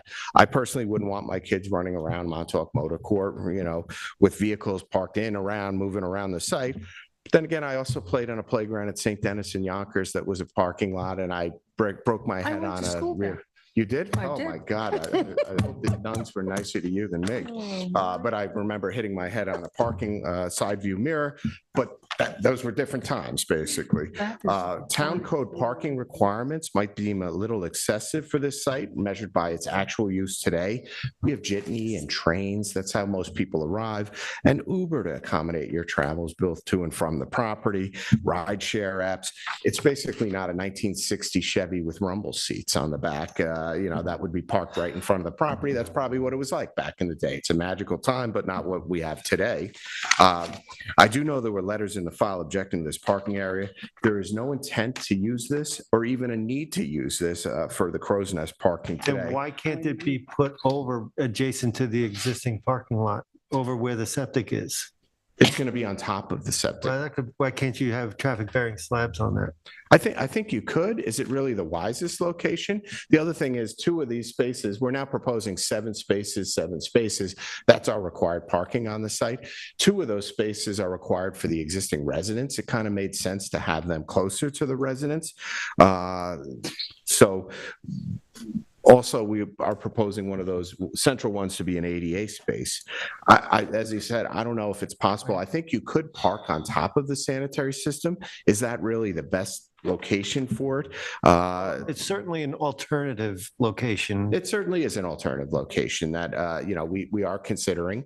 But we do think that the planning characteristics of having 2 egress points and access points might be a good safety initiative. It might, as I said, the real desire was to create more green space and not have a giant central parking area as you walk in, which is kind of how it appears today. I don't know if that dimensionally will fit 14 cars, but it's a little bit different aesthetic than we were trying to create on this property. We did meet with the planning board planners at the time, and that was kind of the compromise that we arrived at, which is 7 on the front, 7 on the south side. They thought that was going to be something that would be, would kind of split the difference and provide a little bit of the benefit we were looking for. The emergence with Uber, which was in fact banned by the town, if you remember a couple of years ago, that's probably when this area received its heavy parking use. I think it's made a better town in my estimation. Fewer cars are parked locally, particularly in Montauk. Fewer people drinking and driving or driving in general. Truthfully, I went to the Crow's Nest last year. I'm not an Uber guy. I think that's going a little bit beyond. It's like Uber, is that the nexus for what you're saying here? Is the nexus? Well, I think that the parking lot that we're providing probably exceeds its actual use, but that's what the code provides, basically. We're not desiring to provide more parking than we need. At 7 and 7, that's what the town code requires. That's all we want to provide on this site. We're not trying to accommodate additional parking. And I think that really it, relegates its use to only it could be used and associated with this site. It's not designed as satellite parking. It just can't be. Our re-veg plan, if you look at it, re-veges everything up to that, which is a pretty good benefit on an area that was pre-existing 100% cleared. The re-veg that we're offering totals about 8,315 square feet. I think that's a marvelous addition to this property in the south end of the lake. It will improve the environmental conditions as well as naturalize what was a previously cleared area. The TAM suggests this board should encourage further revegetation work. I generally don't like to engage in gift horse dentistry. But my feeling is there's no nexus between what we're actually requiring, which are some decks and trellises, a couple hundred square feet in cleared areas, and thousands of square feet of re-veg that we're offering right now. It has an enormous price tag and provides an almost instant benefit to this site in the south area of the lake. I did want to point out, Ed's picture showed these like little canopy. Those are totally movable. You can pick them up and move them all over the site. And that's kind of, so that area that those are located in now, I think those were moved down there for the end of the season, basically, but that is largely where a lot of our re-veg is proposed. You can see from the surveys, our units are all placed very extremely close to the side yards. Decks and trellises can't serve these units without being adjacent to the units. It's not really a self-created hardship as I would define it. The decks are bigger, but essentially are, they could be stoops under our town code, which I think are limited to 4 feet. But this is a little bit better than having a stoop. It provides an area that you can recreate on without stomping around in the dirt and probably compacting dirt and creating muddy footprints everywhere. And having visited the site, they almost look original to the units, and probably are replacing a 1950s Buick in some of the locations where they would have parked. And a very exciting and completely voluntary mitigation measure that we proposed here is the AI sanitary system. Although we're reducing sanitary flow from the property by proposing to eliminate a unit, we elected to convert the existing sanitary system to an AI system. This will have an enormous impact to reducing nitrogen contribution from this site by over 80%, as well as pretty much eliminating contribution of any pathogen or biological material that would affect the southern end of the lake. This is not the only contributor to water quality issues on this stretch of the lake, but it is something. It's an important step forward, and the community benefit that we're providing here is something that's consistent with our shared goals of seeing improvements every year in water quality throughout Montauk. Maybe this will be the first straw. Hopefully the camel's about to lose its back as this keeps going forward. I think there's a lot more sensitivity to these issues and how they're impacting this area. I'm basically available to answer any questions. So is Britton. I'm not adverse to any continuation of this hearing. If you wanted to, I did request that I be able to submit some additional information on the modification of the ZBA uses, just because I had done it all and it was part of my building department. Other than that, I can't object to any covenant or other condition of your approval that would say, hey, if we're going to permit this southern parking lot, it can only be used for this property. That is clearly our intention and the only use that we have on it. The one thing I did want to add about town parking requirements, they say, okay, you need 14 units. Those don't really, so we're probably providing more parking in our estimation, but in reality, what if you're there and the cleaners show up to clean units, or somebody's there mowing the lawn? So having an extra, we're not talking about 100 spaces. We have like 2 more than, maybe you would use, if you used it in accordance without Uber and all that stuff. But that extra parking, having a couple spaces is not a bad thing on a site that gets commercial use at the end of the day. I just got a question here too. I'm going to refer to the building inspector's determination that you requested on January 15, 2020, which you referred to. Yes. And then I'm going to refer to your request to the building inspector for that determination. On the determination, she clearly says that it doesn't increase the use or footprint. In your letter, you state, and this goes to the deck expansions, I'm requesting a determination of the building inspector concerning our rights to relocate the rental units under the town code, as I will explain herein. To be clear, we are not proposing any changes in the footprints of the pre-existing buildings legally existing on the site. We are not proposing any expansion or increase in the floor area devoted to non-conforming use. In 2015, the Zoning Board of Appeals upheld a building inspector's determination not to allow deck expansions on Ocean Colony, which in my view would set an important precedent. Can you address that? Yeah, so that's why I refer to this as this property was a conforming use up until 1974. It was motel. Well, we're referring to the decks, so you're asking for relief of the decks. Well, but the decks are not a use. The use is the But referring resort to use. but referring to the zoning board 2015 determination, they upheld that decision that the building inspector said that decks were not allowed under this cited code. Well, that was in fact a non-conforming use. That's the distinction. Decks on a residential property are a conforming use, right? My position is that because this was a conforming use in 1974, when it was motel, that is not an expansion of the non-conforming use because this is a conforming use. This was a special permit use legally in existence in 1974, and because of that status is treated differently. You're saying the 1980 determination to turn it back to go to residential use? Yes. It doesn't supersede that 1974? The use variance was issued solely, in my opinion, and probably, you could speak to your counsel, is solely to commence a new use on the property, which is the residential use. Once again, that's also a conforming use on the property. So, I don't know the exact fact pattern of the 2015, but this is different and I will address that in my submission just so that I can be abundantly clear. Yeah, I just want to try to understand it too. So so by doing that in 1984, did that make the other uses non-conforming by saying that? No, what it did is it added a new use. As a matter of fact, a property that is granted a use variance, and I don't think I've ever seen one in the town of East Hampton. I know two in my life. If you're granted a use variance, you are a conforming use. It's one of those weird things of zoning. So that residence is a conforming use. It also happens to be in a residential zone.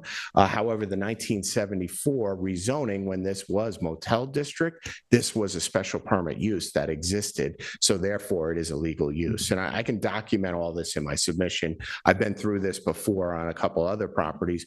Most recently, there was a retail store in Amagansett that was a legally existing retail use in LBO, and it was granted that status because it was legally existing and was issued a special permit at that time. Okay, so you're gonna request. I'll respond to the board on that and lay it all out. That's kind of why that none of this was brought into our application, but I was prepared to address it. I just didn't know that I was going to have to address it. Drink from the fire hose right now. But that's why I said, hey, give me a little time. I'll put it all together in a package for you guys because I think that was also included in some of the submissions to the town building inspector as well. In 1981, when that residence was approved, which is now Building F, yes, it was conditioned that when that house was built, that Building A, what you're listing as Building A now, would have the kitchen removed and would never be used for any habitation going forward. It said it would be purely as a used motel office. It said it would be used as a motel office. As we define uses today, motel office is the same as resort use. Resort accessory uses and resort use are identical. There's no such thing as use resort accessory office. It's the same use. So that's my, that's kind of what the building inspector determination, that's exactly what it says, is that reallocating within that use without expanding the footprints of the existing structures, the use remains the same. So whether you have a unit in that or not, it's the same use. And it wouldn't be an expansion of the non-conforming use to relocate units within that.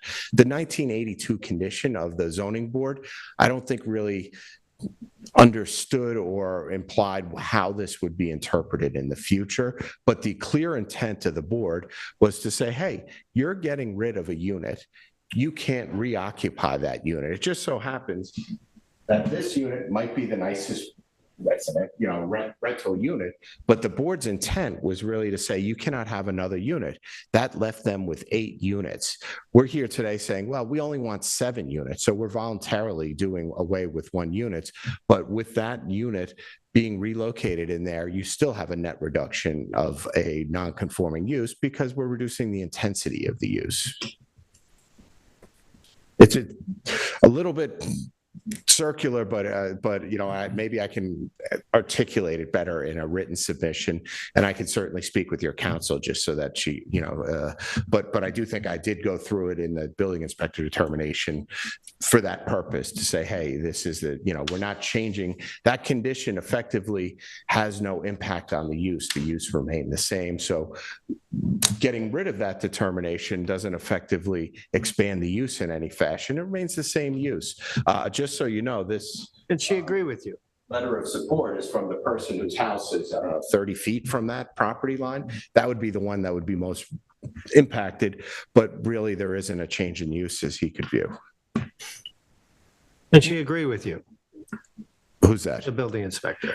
I have a determination. This is dated January 5th, 2020 with her signature. So more than that, she signed something. That's very hard. Andy, in the existing parking lot that we saw in the photos here tonight, how many parking spaces does that represent at this time?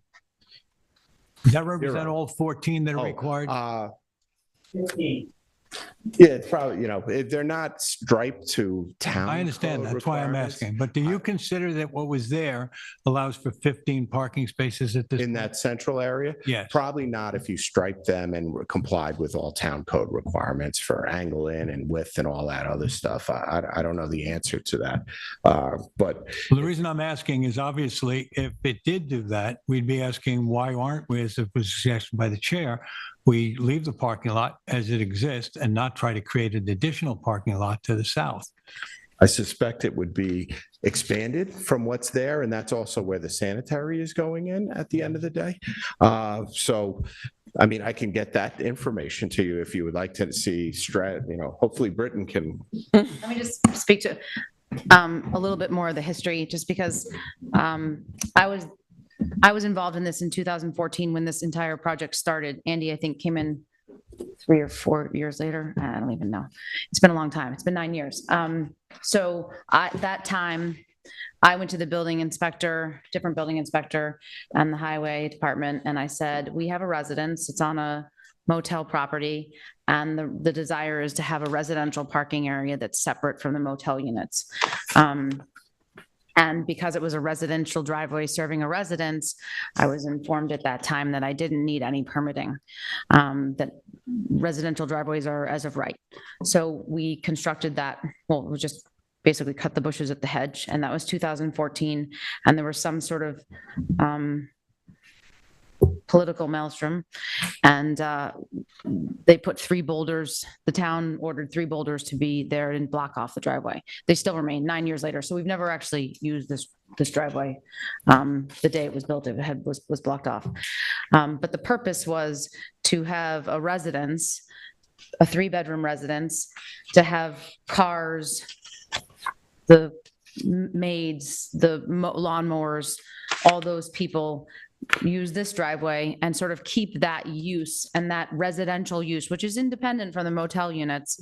More often than not, it's an employee that runs the property, similar to what it was in the 80s, as a separate use. And in requesting, or separate area, in requesting that area, I just don't want to lose sight of the mitigation that's been offered here.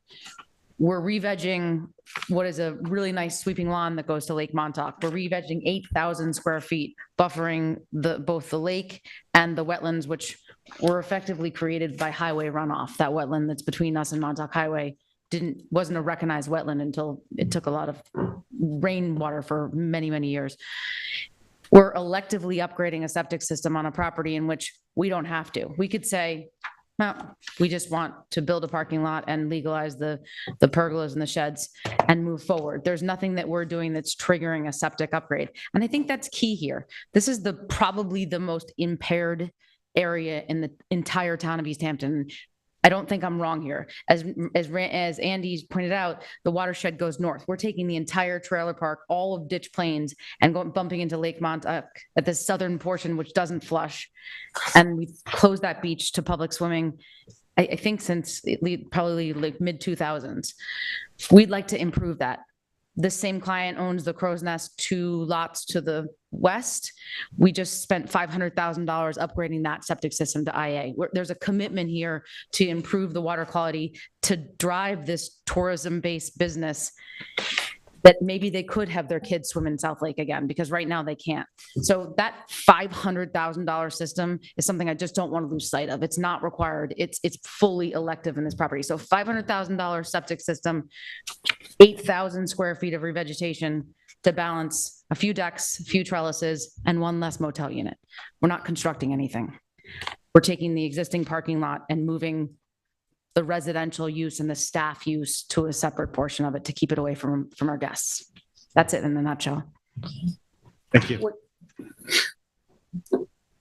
Can you point out the 7 units to me again? 7 The units? 7 units. Yes. 1, 2, 3, 4, 5, 6, 7. House. So you're counting A, okay. Yes. The 7, okay. Because we're legally entitled to 8 plus the house. We hear from the planning department? Yes, we're going to hear from the planning department now. Come on up, Tina.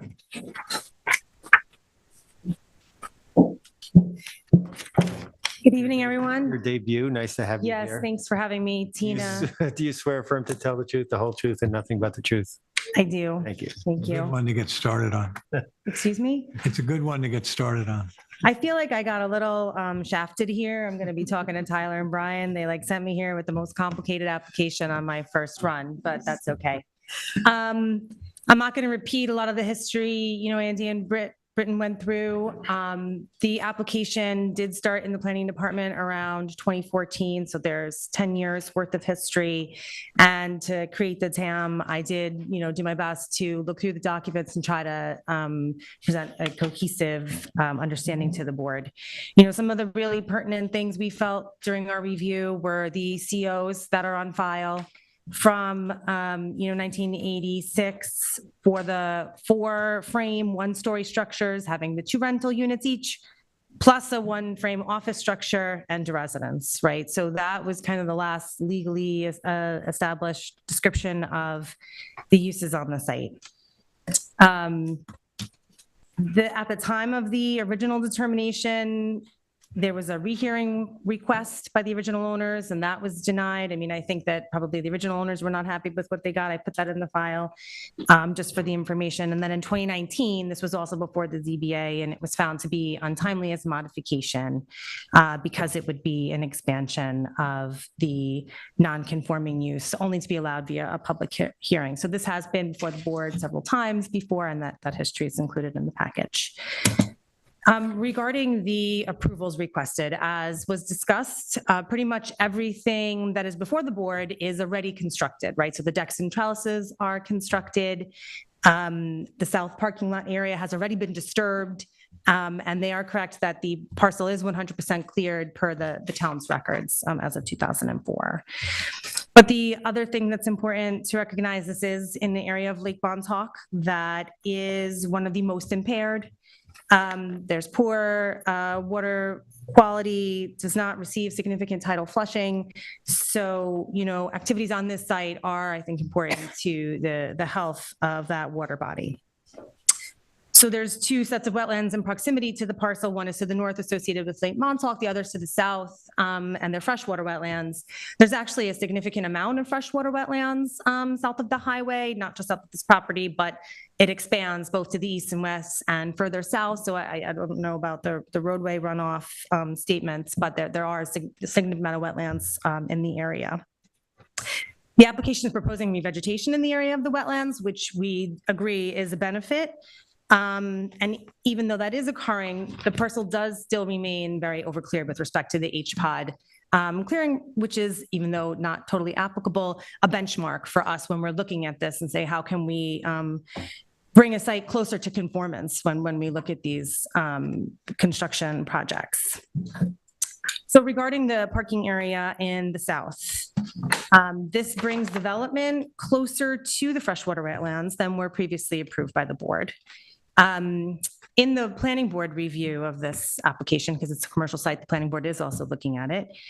They had originally requested that the parking be centrally located as well. And the end of that conversation was a bit of a compromise where the size of the south parking lot was reduced, but it remained on the plan. But the planning board understands that the zoning board is really the one who can determine whether or not to allow that because it requires the wetland setback variance. As was discussed earlier, the central parking lot does seem to contain enough parking for the entire site. There are posts in, like, kind of to set the parking kind of locations, and the aisle is 24 feet, which is compliant with a aisle as required for two-way traffic on the site. So it does appear that it would fit, and that could be something that we could ask the applicant to consider more specifically to understand whether or not that's possible. We did recommend that that's closely examined by the board, right, to determine whether or not that south parking lot is appropriate. We're also, of course, in favor of the new wastewater treatment system. Upgrading this would be a benefit to Lake Montauk. We recommend that go forward irrespective of anything else that happens. Regarding use and density, I will touch on what we already talked about, that the conditions of the 1982 building, ZBA determination were very clear, that the building A closest to the waterfront was only to be used for motel office. At the time that was considered, the residence was kind of a mitigation, right? So the owners were occupying the site and living in their office, and the residence was like a mitigation for that. It was a hardship. They didn't have elsewhere to go, and that's why the residence was constructed, and the office was subject to that determination. I think those conditions have changed. I don't think the home is any longer, owner occupied. But that is why it was allowed to exist in the first place.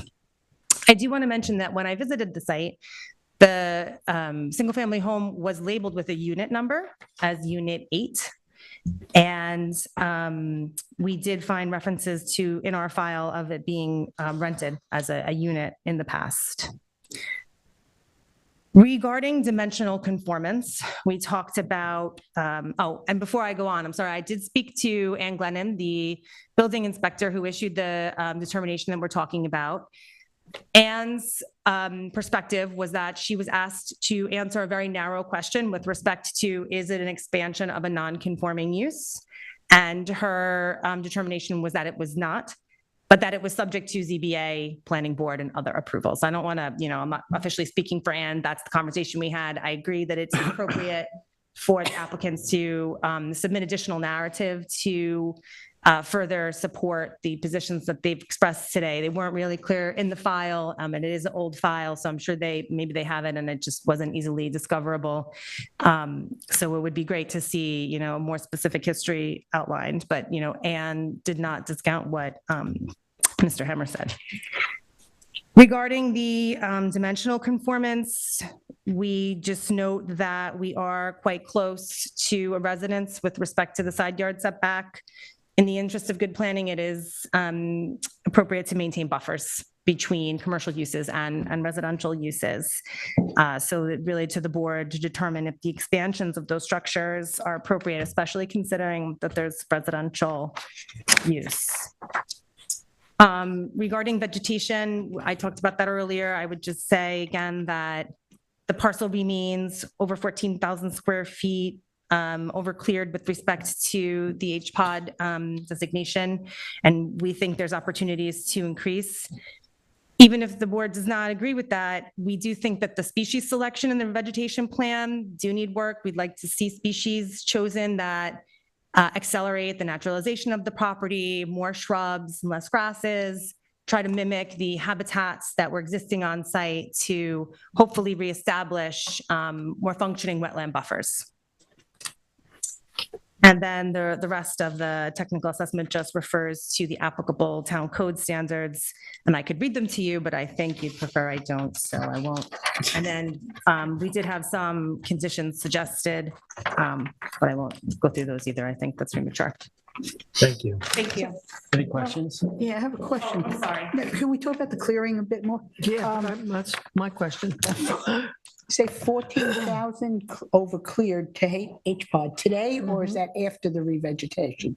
So that's with the revegetation proposed. It's still going to remain substantially over cleared. And I do want to be clear, the parcel is 100% cleared in our system.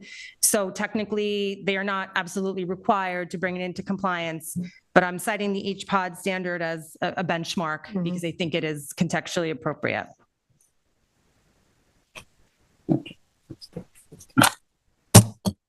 Any other questions?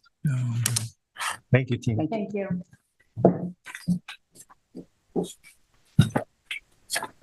Anybody in the public would like to address this application?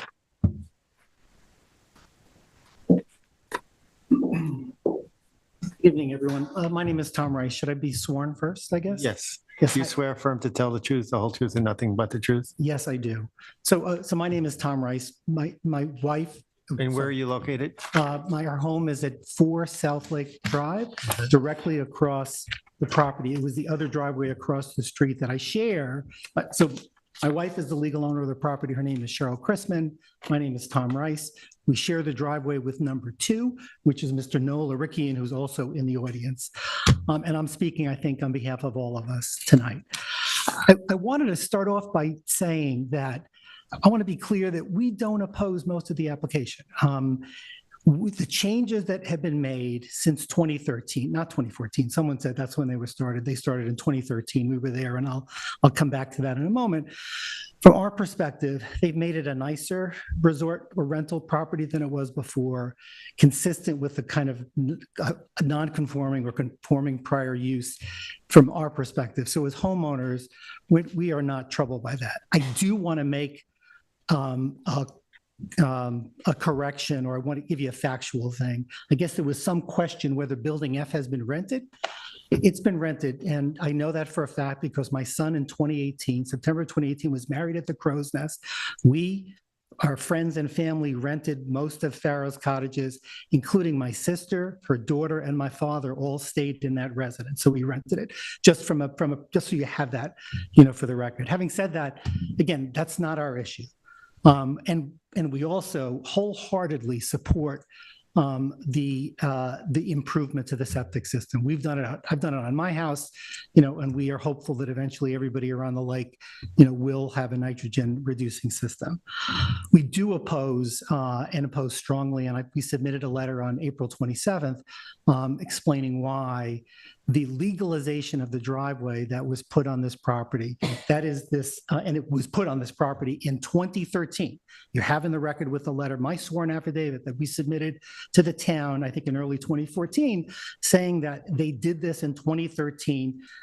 I now hear it must have been right after Mr. McPherson or his business, acquired this property. They mowed down all the bushes there. Even though I heard today that property was supposedly cleared, it was not cleared. There were bushes and things that were growing all over there. They mowed them all down. They put down rocks up in the whole property. And the very first thing they did was put up a sign. And again, the language of it is in my affidavit that said, in words or substance, for the exclusive use of customers of the Crow's Nest. We obviously were upset about that. And we brought it to the attention of the town. I think I don't remember how the stop order happened in February, but I think we might have had, something to do with that. That sign was taken down, but throughout 2014 and 2015, there continued to be cars parked there. And let me be clear, the size of if I can approach the screen over here, the size of what they did was this driveway, plus all of what they're proposing to be the new south parking lot, plus the revegetation area, virtually all of that was converted to a gravel driveway, and it was used to park cars. We thought, I saw something in the record indicating that it was enough for 24 cars. We thought it was enough for 30 cars, but there were many evenings particularly in 2014, when there were multiple cars that were parked there towards the back and as far away from the units, as they could possibly be. And I called, I forget what it's called, code enforcement or ordinance enforcement again and again to try to get somebody come out there and do something. Ultimately, in 2015, I spoke to a representative of the then supervisor. I think the representative's name was, I think, Alex Walter, but it's in the record. And he explained, and I came here to this very building and I spoke to anybody who would talk to me, the lawyers and everybody else, to try to figure out how to stop this. I understood that the developer, that the owner of the property, by having filed in 2014 but never completed an application, basically there was nothing for anyone to do anything with. It was it kind of froze, their hands. But ultimately, Mr. Walter said, here's what we can do. We can actually block the driveway because that's on our setback. And he put there, not the boulders you see there today, but they dumped a truckload of dirt there. Eventually the boulders were there. My guess is the property owner put them there just because they were less of an eyesore than the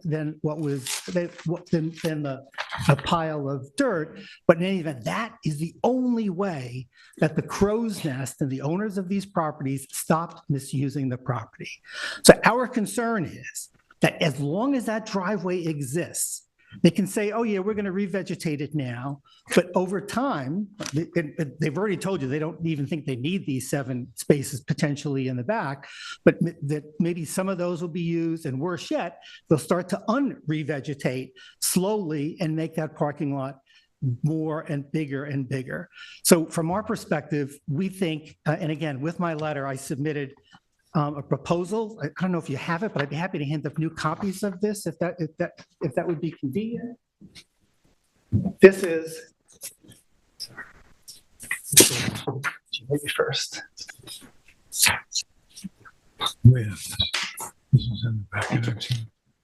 Yeah, I think we have this already. This has got more writing on it, though. This is actually better than what we have. So, I mean, from my perspective, if the spaces in what's being called the south lot are going to stay, it looks to me like they could do it all using the existing driveway, come in, make a left. Looks like there's plenty of room for a 20-foot wide, path or drive to go there and access it that way, and then eliminate the new driveway. It's been there since 2013, but the driveway they were asking for, that would, among other things, that would eliminate the request for need for a setback from the freshwater wetlands. It looks pretty clear from this that it would be outside 100, feet. It would also allow for greater revegetation. So from our perspective, it seemed like that made a lot of sense. Vice Chair Johan, I'm sorry if I mispronounced any names, right, suggested perhaps that you could continue to use the existing lot. That would be even better, I think, kind of from our perspective. I didn't know it would be possible to do it, over a septic system, but if it is, that would be the best, and it would allow them to revegetate this entire area. A point about the revegetation that they're taking a lot of credit for. Again, most of this revegetation area and what used to be the gravel parking lot, I know it shows in some records I'm hearing was cleared. It wasn't cleared. There was substantial growth there in 2013 before it was all mowed down by this property owner.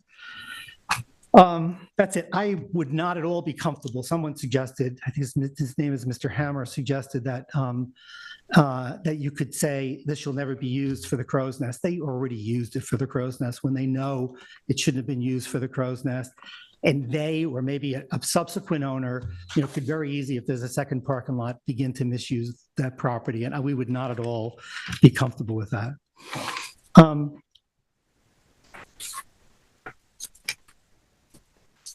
I think that's all I really had. I wanted to make sure I hadn't forgotten anything else. Unless you have any questions, that's all I know. Thank you. Thank you very much. Anybody else want to address the board? Matt, anybody callers up on the line? You have 0 callers. Thank you. Okay, thank you. Andy? Just a couple of closing remarks, and maybe Britton will have something to add. You know, the one thing I found that was very interesting is the CO that was issued for this property had no it didn't reference the ZBA restrictions. It said, oh, this building shouldn't be used as a unit. Today, the zoning board, even if you require siltation mesh fencing, requires that to be memorialized in a covenant that's filed against the property, so future owners are on notice. In my defense, I represented Sean when he purchased this. I got the CO and I read it and said, okay, yeah, this all looks good. I had no idea. It took me a lot of, actually, I believe it was Britton did all You the are research. referring in specific to what? The condition regarding the unit that we're asking you to modify tonight. It was just one of those strange things that appeared after the fact, but it wasn't readily apparent to me. Under no way should the residence be rented out or called a unit or anything like that. Well, yes, the residence itself, it has a unit number. That might even be required for fire safety for all I know. But residences can be rented under our town code. You can rent them, what is it, twice for less than 2-week period or whatever. So, you know, there are restrictions on the rental of the residence. I'm sure it was a very nice thing for the wedding, and but at the end of the day, I don't know. Okay. I don't have any involvement in that. And as to the sign, at one time, this was all under Crow's Nest management in some respects. So if they had a sign, it didn't necessarily mean that's what they were targeting it for. The building inspector determination is pretty clear in its determination, so I don't feel like there's any unanswered stones, but I would like the opportunity to address that a little bit more. With respect to the HPOD and comparing this to HPOD came into effect 1995 is my recollection. And as a matter of fact, it wasn't applied in Montauk. I have a letter from the building inspector that said, oh, before 2000, we didn't really care. It doesn't apply to this unit. As a matter of fact, if you were to build on this site today, maybe even in 1982, you would want more clustered units where HPOD clearing restrictions would be easier to achieve as part of the fabric of your design. This isn't the case here. It's just a little bit different. And so saying that we should come in compliance with HPOD, yeah, there are benefits. We're really doing, I think, a lion's share forward, and it's up to the board to make that determination. But I do think it's mitigation over and above what you would expect for the small things that we're asking for. With respect to the revegetation plan, I'm not as familiar. I think that was a James Grind plan that was submitted, and certainly we can revisit that for you, as part of our thing. So, in terms of the proposal to relocate parking, maybe if you leave the record open, I can readdress that too. I haven't had a conversation with the owner about it, but I do think there was no intention to use this. It's not needed to. I want to relate the one story that I went to Crow's Nest last year for dinner with my friend.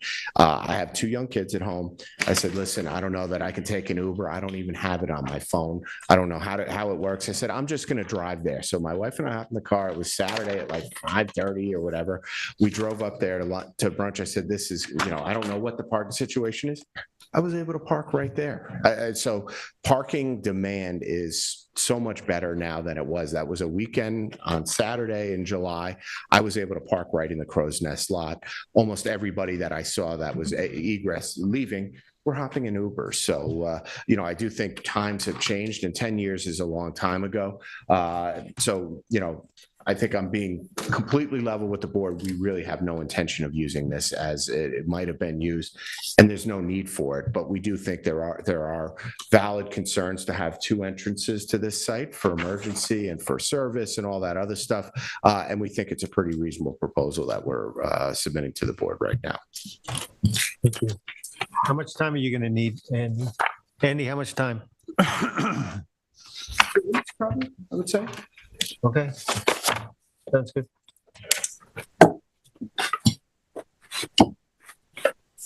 Yep. Go ahead and make a. Then in the matter of Faro Beach Inc., 3 South Lake Drive, Montauk, Suffolk County Tax Map 300-32-3-14. I'd like to make a motion to close the public hearing at this time, but to keep the record open for an additional 2 weeks. That's 2 weeks. 16?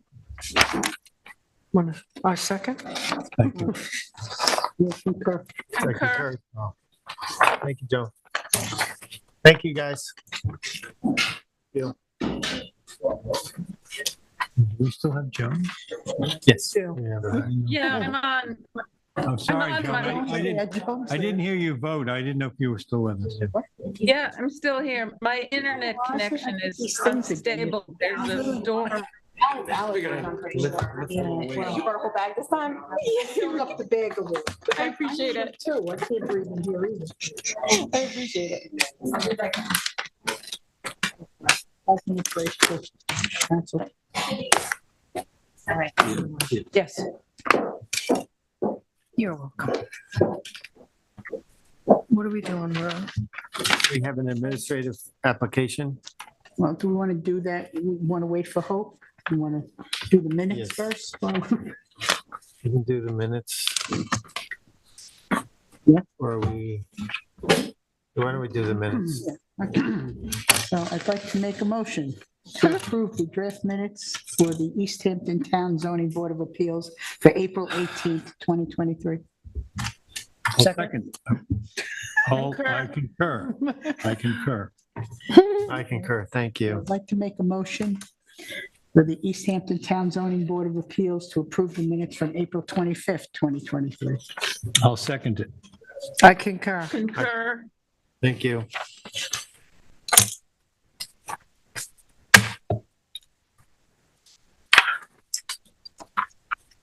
We have a decision whether or not we want to attack any decisions tonight. We do have a work session Next week. next week.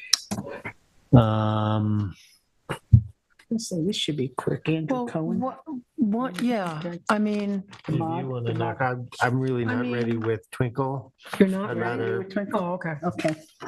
Well, The Cohen, only one would be Cohen. I could think do Cohen Twinkle, but is- I'm not 100%. I Sure. mean, I'm gonna put on one Okay, day. so next week, so you want, yeah, one guess I think should be next week. so what are you Okay. saying, Chair? We're You're not gonna do saying any time? Cohen. Cohen's, yeah, we can do Cohen. That's Cohen gonna be, tonight, okay. yeah, I think that'll be a quick one. So Joan's there.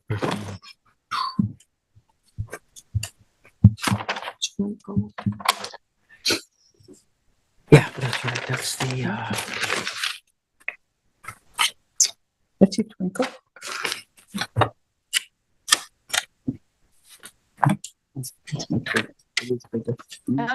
Hi, there's a storm here, so my internet's cutting in and out.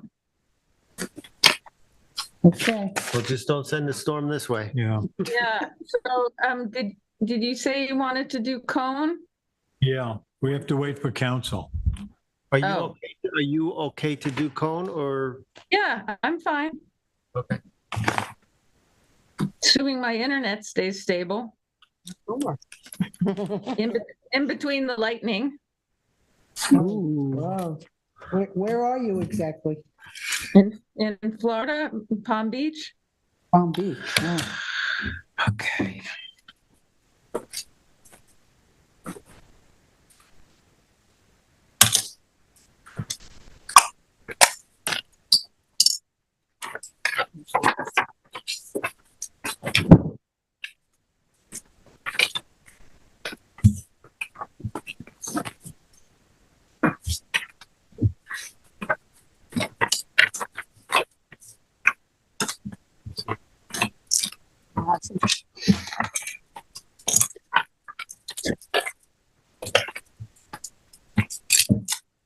Probably. Oh, here she comes.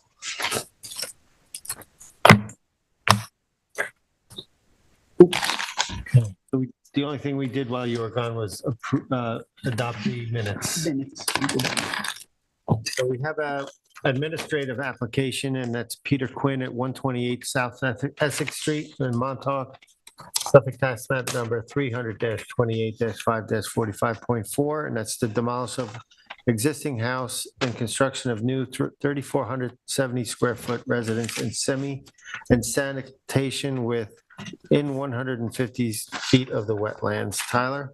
Sure. So the board may remember this. The board had a very recent denial on this property for a redevelopment of this residence here. That application required some very significant pyramid variances. I think it also required wetland setback variances, Yes, although I it didn't did. handle it. So the applicant apparently took your comments, and Lenny's handling the application, but she essentially relayed to me that they've essentially done what the board has asked them to do. They've relocated the proposed residence at 100 feet from the wetlands, no longer requires variances from wetlands. And it also no longer requires any pyramid variances. It is obviously designed to not need pyramid variances any longer. So we were comfortable bringing it to the board for administrative approval. Sanitary over 150 feet, resident and associated structures over 100 feet. It seemed like a reasonable candidate at this point. Are there any accessory structures, a pool? What else is associated with it? I just have the residence at 3,470 square feet, 990 square feet of decking, 352 square feet of porches, and the sanitary system, and that's it. And is all of that bears out on that survey you're showing? Yes, yes. How close is it to the 100-foot? It's right at 100 feet right here. It's at 100 feet. Yeah, so So they can't. so have any- at its closest point at the corner, it's at 100 feet. Wetlands obviously sort of dip away from there, and the house as well dips away from there. We remember that the back property line here is sort of the high point. There, it drops off as you head east into the wetland area that we're trying to avoid, and then it pitches down to Essex. Correct. From there. Yep. So is there anything going to go on that back property line for additional planting, mitigation, or what are you suggesting? I don't believe there's any mitigation offered that I'm aware of at the very least, at this point. Unless the board wanted to something, then we'd have to obviously okay it with the applicant and then move forward if they're okay with it. But they're putting in a new sanitary system. Well, they have to. It's a brand new residence. They have to, right. That's a Oh, requirement. right, Yeah. right. I'm okay with this. So I don't know if anybody else is. Do you guys like where they're placing it? Not any further now? You're asking us, or you're asking No, the, yes, I'm asking you're asking the planner? Planners are comfortable going right up to the 100-foot line? Yes, it's not my application, but yeah, it certainly seems reasonable. There's some pretty significant slopes as you get closer to Essex. And I can understand why they'd want to try and put it on the flat portion of the lot. But certainly they've moved it over a portion of that topography in order to get out of setbacks from wetlands already. Meet zoning. I don't think we had any significant concerns about it. It's a large house to go administratively, and that's the pause. But Oh, no, not much. But on the other hand, I was part of the decision where we had the denial. It does meet many of the criteria that we tried to establish at that point. There was the pyramid, of course, it was the major concern for us. But there was also this notion of, what would we allow since it was within jurisdiction of wetlands? Now it's out of wetlands without a pyramid, and you're comfortable with it, so I'm willing to go with it. Yeah, I guess so. Just bothers me that it's right up on the pyramid and the NRSP line. But, okay. Niece? I'm good. Go for it. I'm okay Joan? with it. Joan? Yeah, Are you okay with it? We're going to make a motion? Okay. Who wants to make the motion? Then in the case of Peter Quinn at 123 South Essex Street, Montauk, Suffolk County Tax Map 300-28-5-45.4, I'd like to make a motion to allow this application to proceed administratively. Second. I concur. concur. Thank you. Council, we're going to only make one of the decisions this evening, and that'd be Andrew Cohen. We'll save the rest for our work session next week. Do you want to move to that decision, or do we want to take, there's a couple of other decisions we have to do. We do? We do? I don't have. Later. Well, should we take advantage of the fact that we have Joan before she's like? Oh, Joan. Yeah, let's just do it. Joan's This ready for should code. go. Joan, you want to go ahead? Let me read Yeah, that I'm into just, I'm just worried I'm gonna cut out. Okay, let me just read this into the record. It's Andrew Cohen at 161 Marine Boulevard, Amagansett, Suffolk, tax map number 300-176-8-17.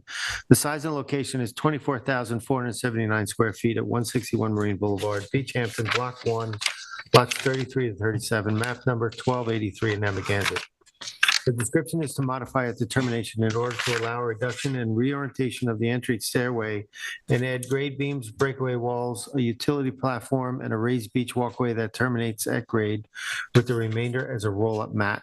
Relief sought is a modification of its February 26, 2020 zoning board of appeals determination. The zoning district B residence VE 17, AE 10, and the secret class is type 2. Okay, Joan, you want to go? Yeah, this hearing was held on March 28th. The relevant survey is this by Saskis dated January 12th, 23. Gordon Kahn Associates had the building plans. The relevant section of the Gordon Kahn's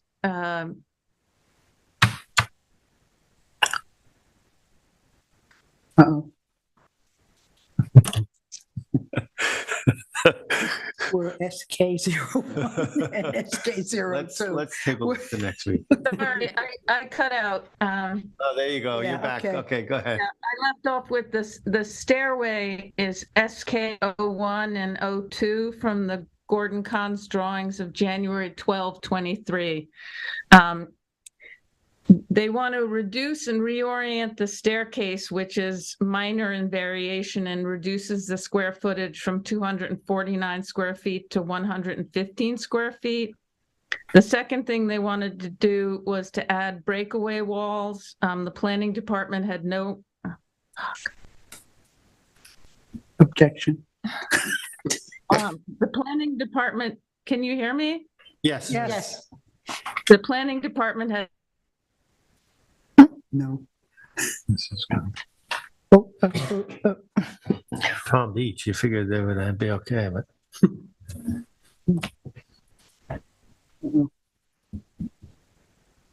Table it, Mr. Chair, what do you want to do? Yeah. Want to go right to the vote, Joan? I think Yes we or can no?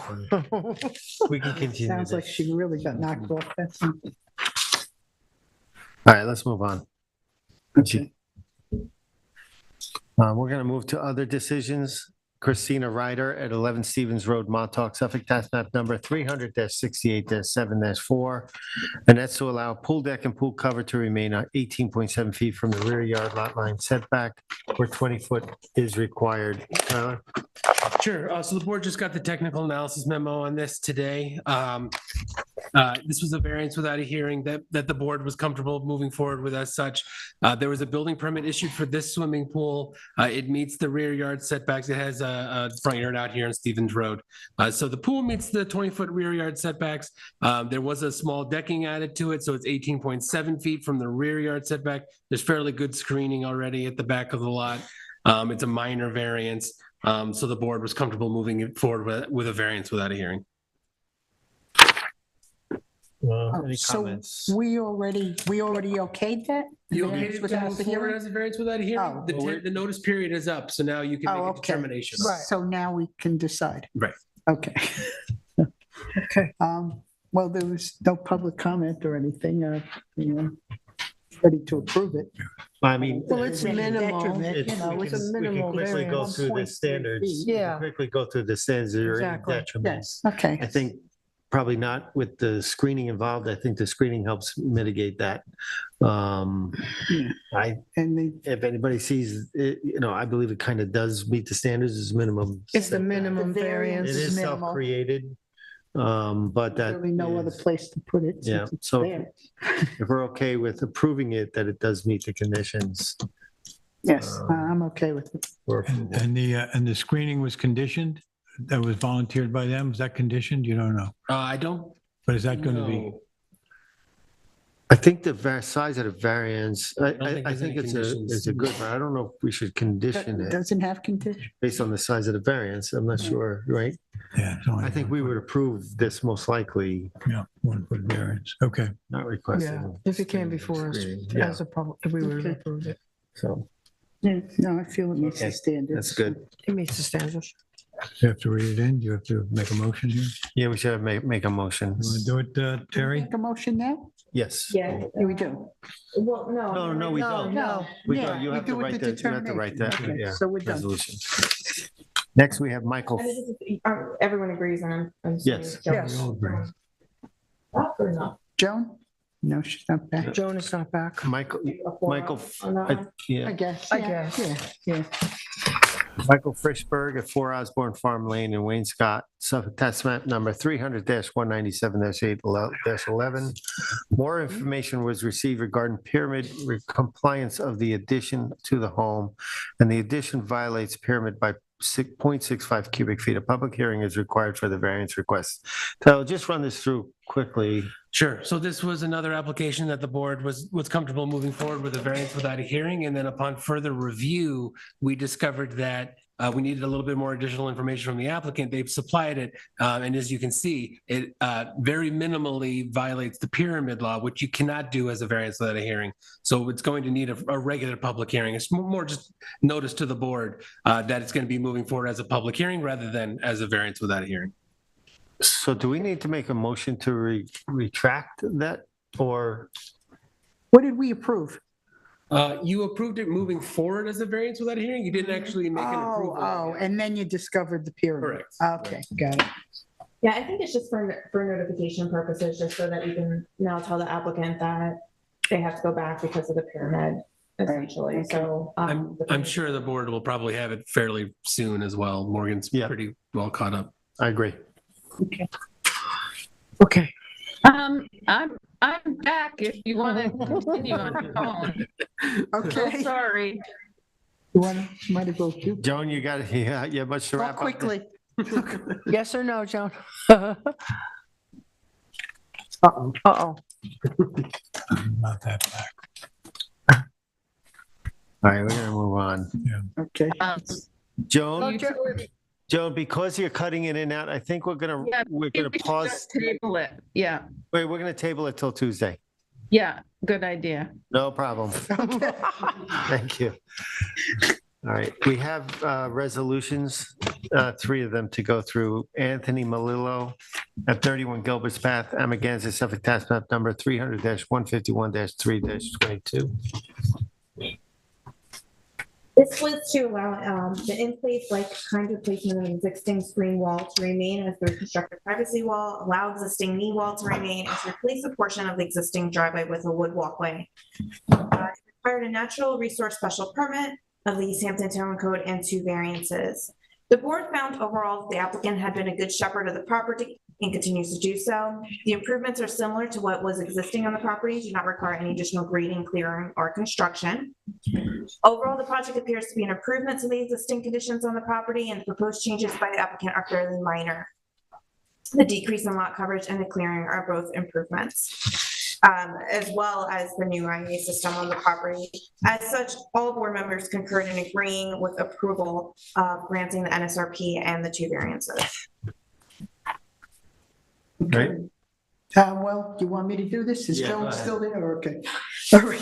So for the resolution of Anthony Melillo, 31 Gilbert's Path, Amagansett, Suffolk County Tax Map 300-151-03-22, make a motion to approve the resolution as written. The determination is written? Mhm. Determination is written. I'll second it. I concur. I concur. Concur. Thank you. Okay. Next, we have Paul Engelmeyer and Emily Mandelstam at 23 Harbor Hill Lane in Spring, Suffolk Tax Map number 300-83-6-13. This was to construct a 337 square foot screen porch and 122 square foot slate patio within 100 feet of the freshwater wetlands. They needed a natural resource special permit and 2 variances as well. This application overall was approved by the majority of the board.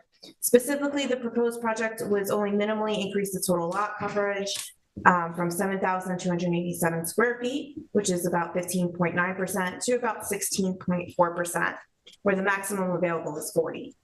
The property already contains a large scenic easement. The applicant will revegetate the scenic easement area with woody vegetation to bring the property back into conformity. And the screen porch will be required to be furnished with gutters and leaders to extract stormwater from the roofs and basins. The proposed project will not increase habitable space of the residents while allowing the applicants to enjoy the outside of their home. I did just want to clarify, there was a paragraph F in the conditions, and I didn't get a full review from the board members. We already have the re-veg of the scenic easement and condition E. F was to add a buffer of approximately 40 feet from the edge of the wetlands, and I don't know if we have the survey for this one, so you guys can kind of see.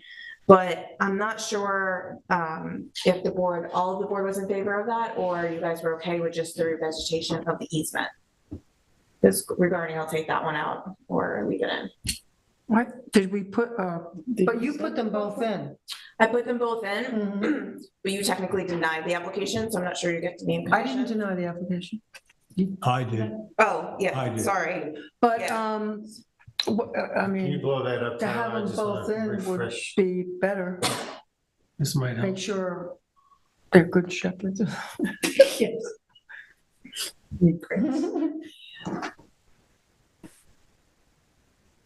The council, you're asking if I'm willing to approve the, Oh, no, you can stay as a denial. You're Okay. perfectly fine. The application's gonna be approved. I just need to know if the conditions that I put, if you guys both want the re-veg of the easement and a 40-foot buffer, or you just were the re-veg of the easement. It kind of was left open during the hearing. It was brought up, but then never really.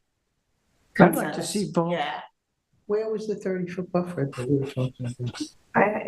that's, I heard within. I could try and measure one out. What's the scale? Because that's the one, there was no understory, right? But he was taking the leaves out?